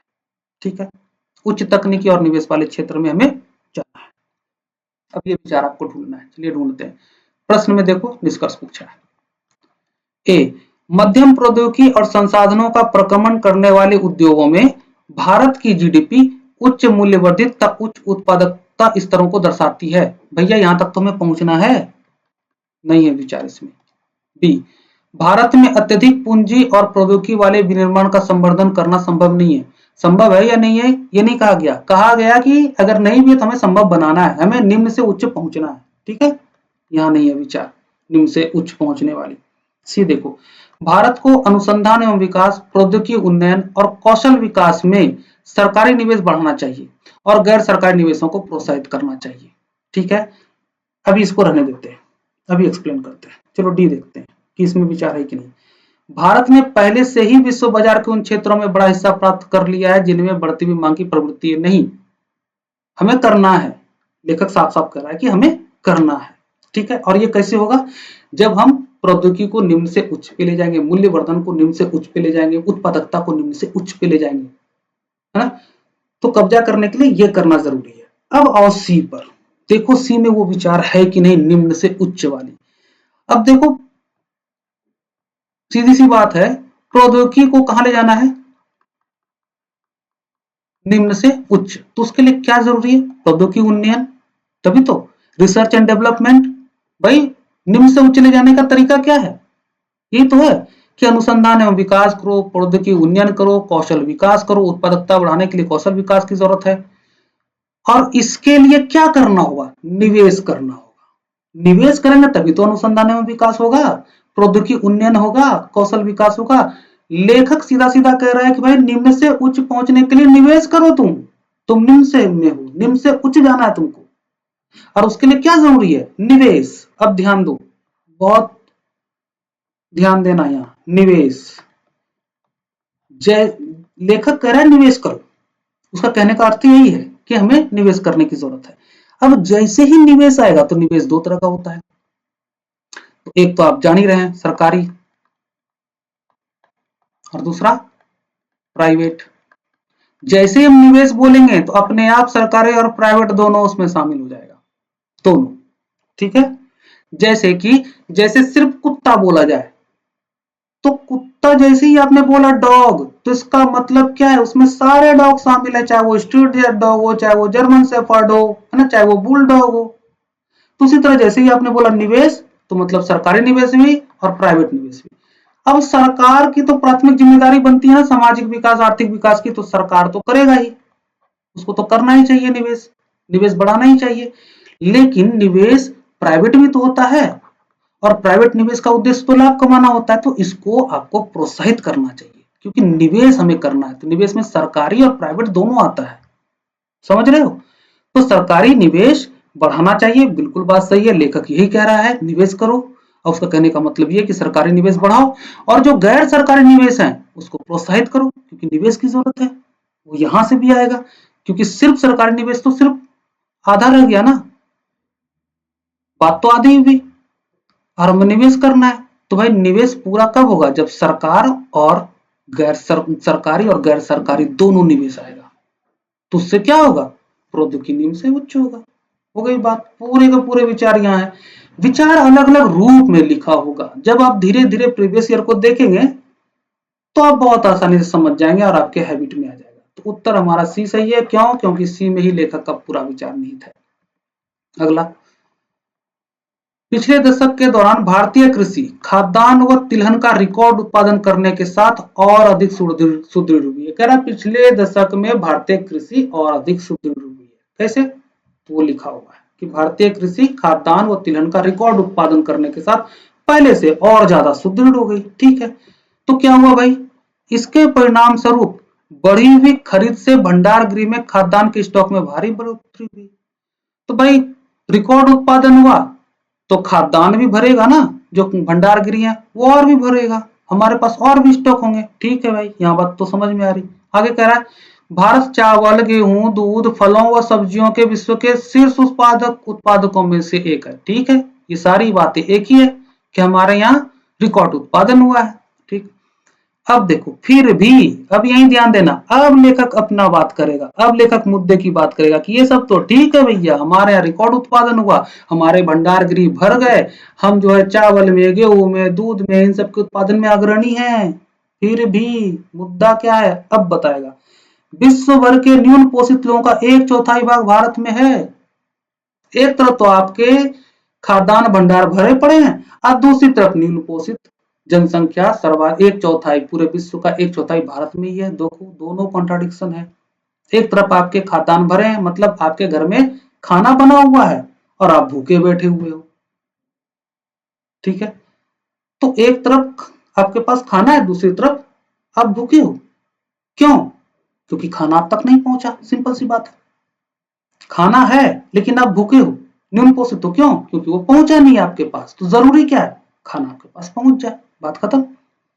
आगे औसत रूप से देश के कुल परिवारों के लगभग आधे परिवारों में कुल व्यय का लगभग आधा व्यय भोजन पर ही होता है। वही बात है, आधा व्यय भोजन पे ही हो जाता है। ठीक, तो देखो बात करते हैं कि किसकी बात की गई है परिच्छेद में। तो परिच्छेद में भारतीय कृषि की प्रगति और कुपोषण एवं गरीबी की समस्या, इसकी बात की गई है। और इस बारे में क्या बात की गई? बात ये की गई कि एक तरफ तो हमारे पास खाद्यान्न के विशाल भंडार हैं और उसके बावजूद हमारे यहाँ कुपोषण और गरीबी है। अब यही बात आपको ढूंढनी है, यही विचार आपको ढूंढनी है। प्रश्न में पूछा गया कोरोलरी, उपनिगमन। चलो हम अपने विचार को ढूंढते हैं। गरीबी और कुपोषण को कम करने के लिए खेत से थाली, फार्म टू फोर्क तक की मूल्य श्रृंखला की दक्षता में बढ़ोतरी करनी जरूरी है। वही तो है भाई, खेत में उत्पादन भी हो रहा है, रिकॉर्ड उत्पादन हो रहा है, अनाज गृह भर रहे हैं, ठीक है, अनाज का भंडार जो है भर रहा है, और एक तरफ क्या है, भुखमरी है, गरीबी है। क्यों है?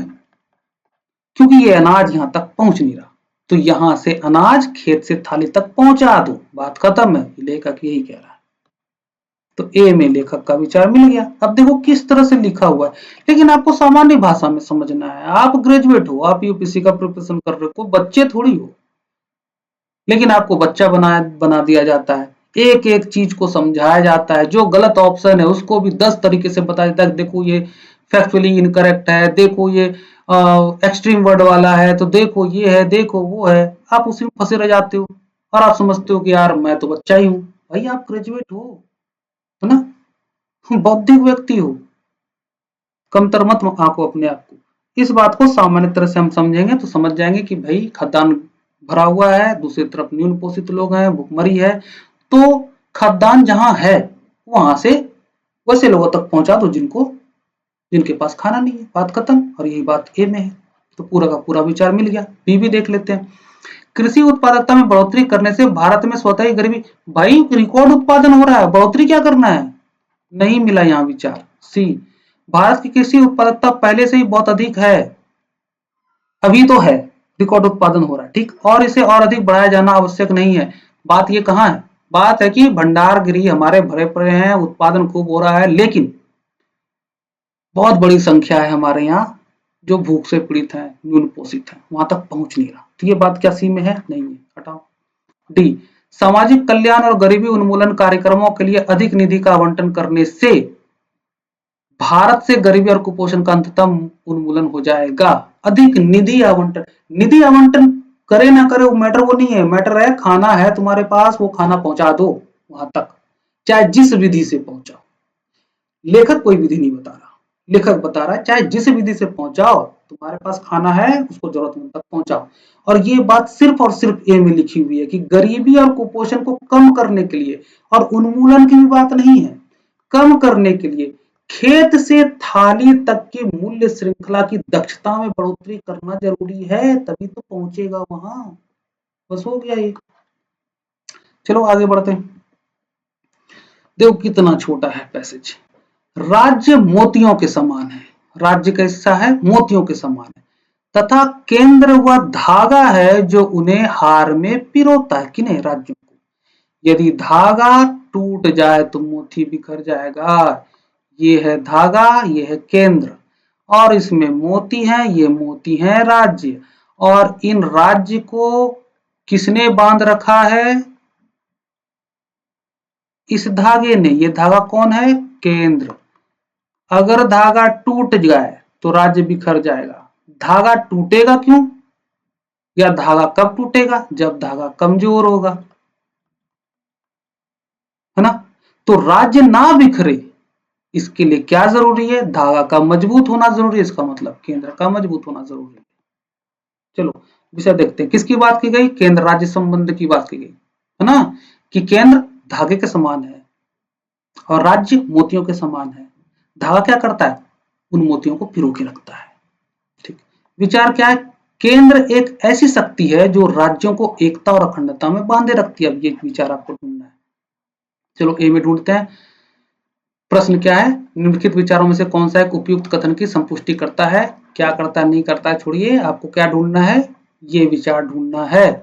देखते हैं कहां मिलता है। शक्तिशाली केंद्र और शक्तिशाली राज्य एक मजबूत संघ फेडरेशन बनाते हैं। ठीक है, बनाते नहीं बनाते हैं पॉलिटी में आप जानते हैं, छोड़िए उसको। ये विचार मिला नहीं मिला? विचार क्या है? विचार ये है कि केंद्र का मजबूत होना जरूरी है ताकि एकता और अखंडता बनी रहे, राज्य जो है छिन्न भिन्न ना हो जाए। बी, शक्तिशाली केंद्र राष्ट्रीय अखंडता हेतु एक बंधनकारी शक्ति है, बिल्कुल सही। मोती की माला बनी रहे इसके लिए जरूरी क्या है? धागा मजबूत रहे। धागा कौन है यहाँ पर? केंद्र। तो शक्तिशाली केंद्र राष्ट्रीय अखंडता हेतु एक बंधनकारी शक्ति है, तो बी हमारा सही है। सी भी देख लो, शक्तिशाली केंद्र राज्य स्वायत्तता में बांधा है। डी देखो, राज्य की स्वायत्तता संघ के लिए पूर्वापेक्षा है। छोड़ो हटाओ, बी में है पूरा का पूरा विचार, तो बी हमारा सही है। शायद ये अंतिम है तो इसको भी हम पूरा कर लेते हैं। कह रहा है वास्तव में मेरा मानना है कि इंग्लैंड में निर्धनतम व्यक्ति को भी एक वैसा ही जीवन जीना है जैसा कि एक महानतम व्यक्ति को, है ना? क्या कह रहा है लेखक कि वास्तव में मेरा मानना है कि इंग्लैंड में जो निर्धनतम व्यक्ति है उसको भी उसी प्रकार का जीवन जीना है जैसा कि एक महान व्यक्ति को जीना है। चलो ठीक है, आगे। और इसलिए सच में मैं मानता हूं कि यह स्पष्ट है कि हर उस व्यक्ति को जिसे सरकार के अधीन रहना है सबसे पहले अपनी सहमति से स्वयं को सरकार के अधीन कर देना चाहिए। लेखक कह रहा है कि भाई लेखक यह मानता है कि इंग्लैंड में जो निर्धनतम व्यक्ति है उसको भी वैसा ही जीवन जीना है जैसा कि एक महान व्यक्ति को जीना है, और इसलिए लेखक मानता है कि यह स्पष्ट है कि हर उस व्यक्ति को जिसे सरकार के अधीन रहना है सबसे पहले अपनी सहमति से स्वयं को सरकार के अधीन करना चाहिए। सरकार जबरदस्ती आपको अपने अधीन नहीं करेगा, आपकी सहमति होना चाहिए कि मैं इस सरकार के अधीन अपने आप को करता हूं अपनी सहमति से, है ना? और मेरा यह अवश्य मानना है कि इंग्लैंड का निर्धनतम व्यक्ति सही अर्थ में ऐसी सरकार से कतई बंधा हुआ नहीं है जिसके अधीन स्वयं को करने में उसकी कोई राय नहीं रही हो। तो लेखक क्या कह रहा है? लेखक कह रहा है कि मैं मानता हूं कि निर्धनतम से निर्धनतम व्यक्ति भी अपनी इच्छा से इस सरकार के अधीन है, अपनी इच्छा से, है ना? कह रहा है ना कि सही अर्थ में ऐसी सरकार से कतई बंधा हुआ नहीं है निर्धनतम व्यक्ति भी जिसके अधीन स्वयं को करने में उसकी कोई राय नहीं है रही है। मतलब वो अपनी इच्छा से सरकार के अधीन है, सरकार के अधीन है अपनी इच्छा से। तो किसकी बात की गई है? सरकार के प्रति जनता की सहमति की बात की गई है ना? और क्या बात की गई है कि कोई व्यक्ति सरकार के अधीन तभी होता है जब वह स्वयं इसके लिए सहमत हो। अब यही विचार आपको ढूंढना है।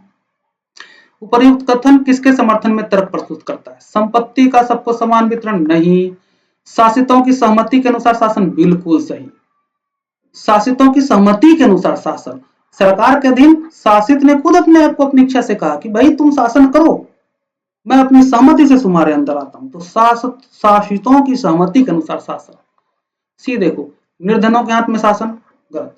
धनिकों का स्वहरण, गलत। तो विचार कहां मिला? बी में, इसलिए बी सही है। मजा आया आप लोगों को? चलिए ठीक है, अगले वीडियो में हम 2018 के सारे ही कॉम्प्रिहेंशन के प्रश्नों को इसी एबीक्यू मेथड से सॉल्व करेंगे। आपने देखा कि 30 प्रश्न हमने सॉल्व किए, मेथड एक ही था, विचार ढूंढना है। और विचार तो हम पहले ही समझ जाते हैं, लेकिन विचार समझने की एक प्रक्रिया है, पढ़ने का सही तरीका होना चाहिए, जो कि मैंने बीच बीच में आपको बताया भी। फिर विश्लेषण का भी एक सही तरीका होना चाहिए, आगे मैं बीच बीच में वो भी चर्चा कर दूंगा कि विश्लेषण का सही तरीका क्या है, क्योंकि जब आप सही तरीके से विश्लेषण करेंगे तभी आप विषय और विचार को पकड़ पाएंगे। हालांकि अभी आपको लग रहा था कि विचार आपको आसानी से समझ में आ रहा है, लेकिन जब आप करेंगे ना तो आपको थोड़ी परेशानी आएगी। ठीक है, तो चलिए मिलते हैं नेक्स्ट वीडियो में, तब तक के लिए आप अपना ख्याल रखिए।